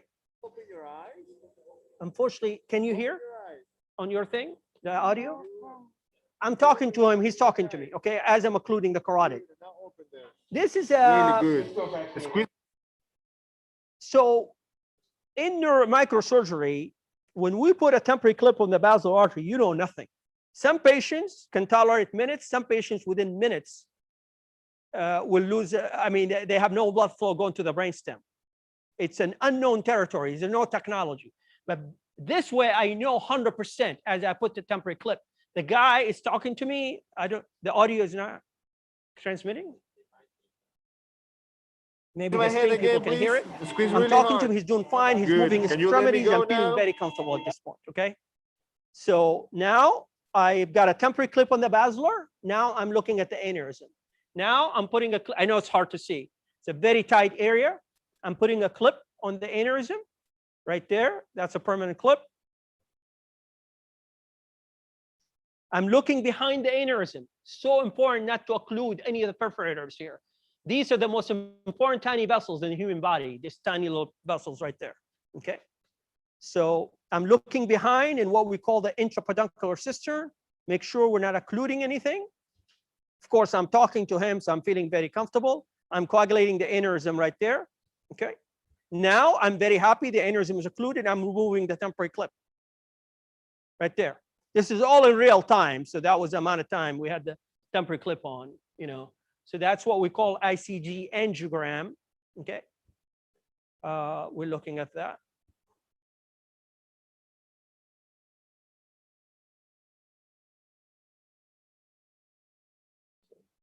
Anyway, so that's really the idea of the stepwise approach that that I want you to think about how you do a surgery. You've thought about every step. You know how you're going to navigate through difficult decisions once you get there, because you never know what you're going to face, okay? And as many of you know, we've published our data for awake aneurysms. I compared myself to doing the traditional surgery, and the outcomes are a lot better because what we just showed you here. So those are the idea of this tiny little area, how we're connecting the carotid artery to the basilar artery. Of course, we're not here to, we're not talking about clipping basilar tip aneurysms that are mostly coiled. It's about understanding this region and understanding the anatomy of this region. At the end, I want to ask the professors here, from your experience in the intrapeduncular cistern, are there some clinical, anatomic, surgical points you guys wish to make about this region and the stuff we're talking about, please? No. But actually, to be honest, I totally agree with your first statement on that case. It would be done endovascularly. Right. And that's why the experience in that case doing basilar tip aneurysms is dying. It's dead. It's always dead. Yeah. Nobody knows how to do them properly anymore. Right. In the younger generation. Right. And me personally, I have never done a basilar tip aneurysm. Right. I've seen one.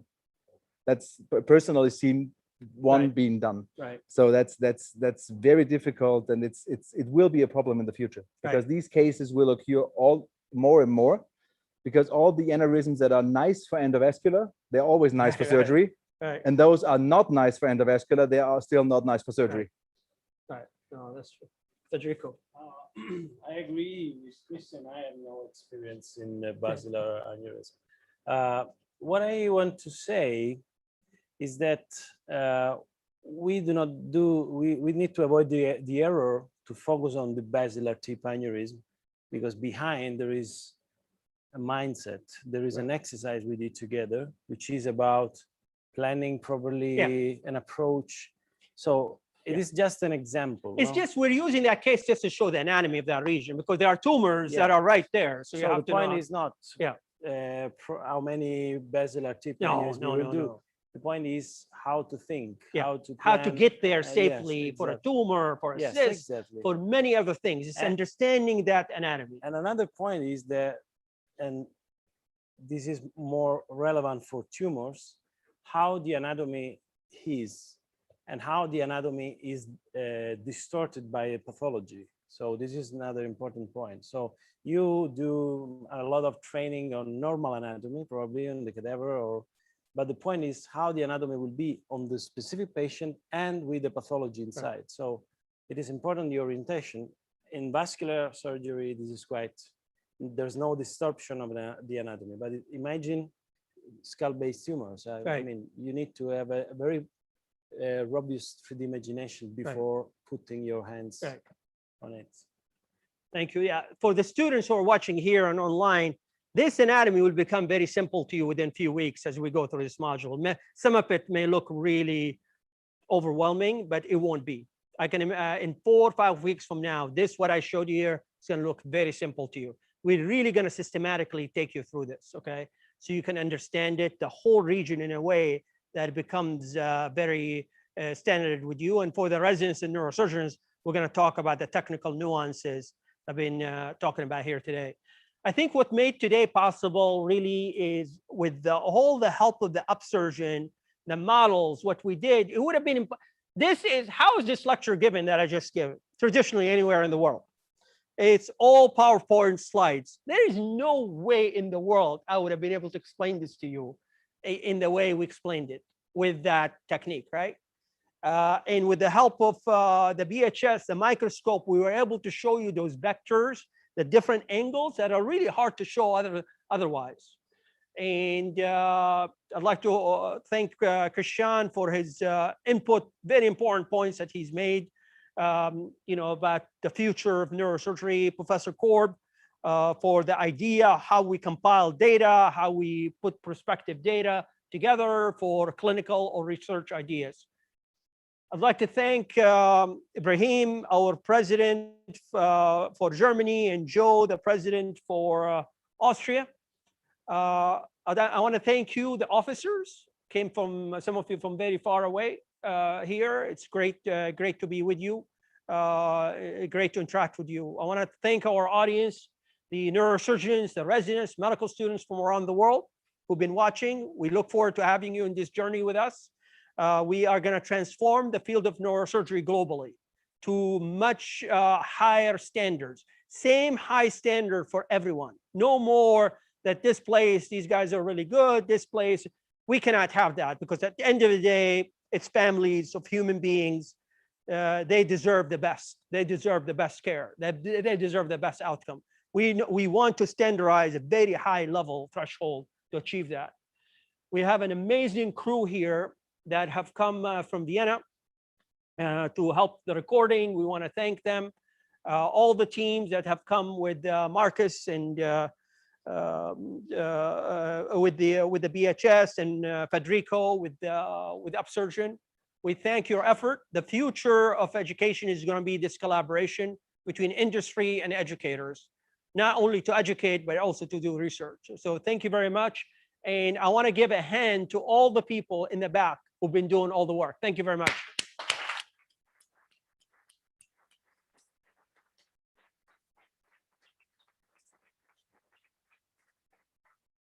All right.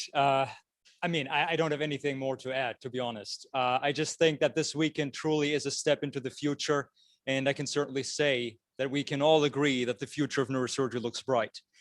And with that, I would like to close day one. And we will now head out all together to have a group fit picture. And thank you all.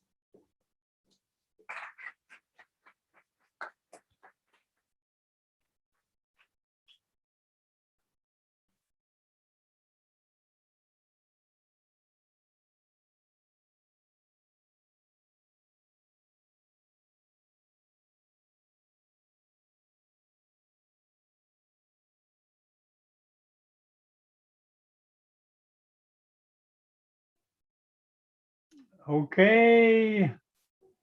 Everybody, we stop recording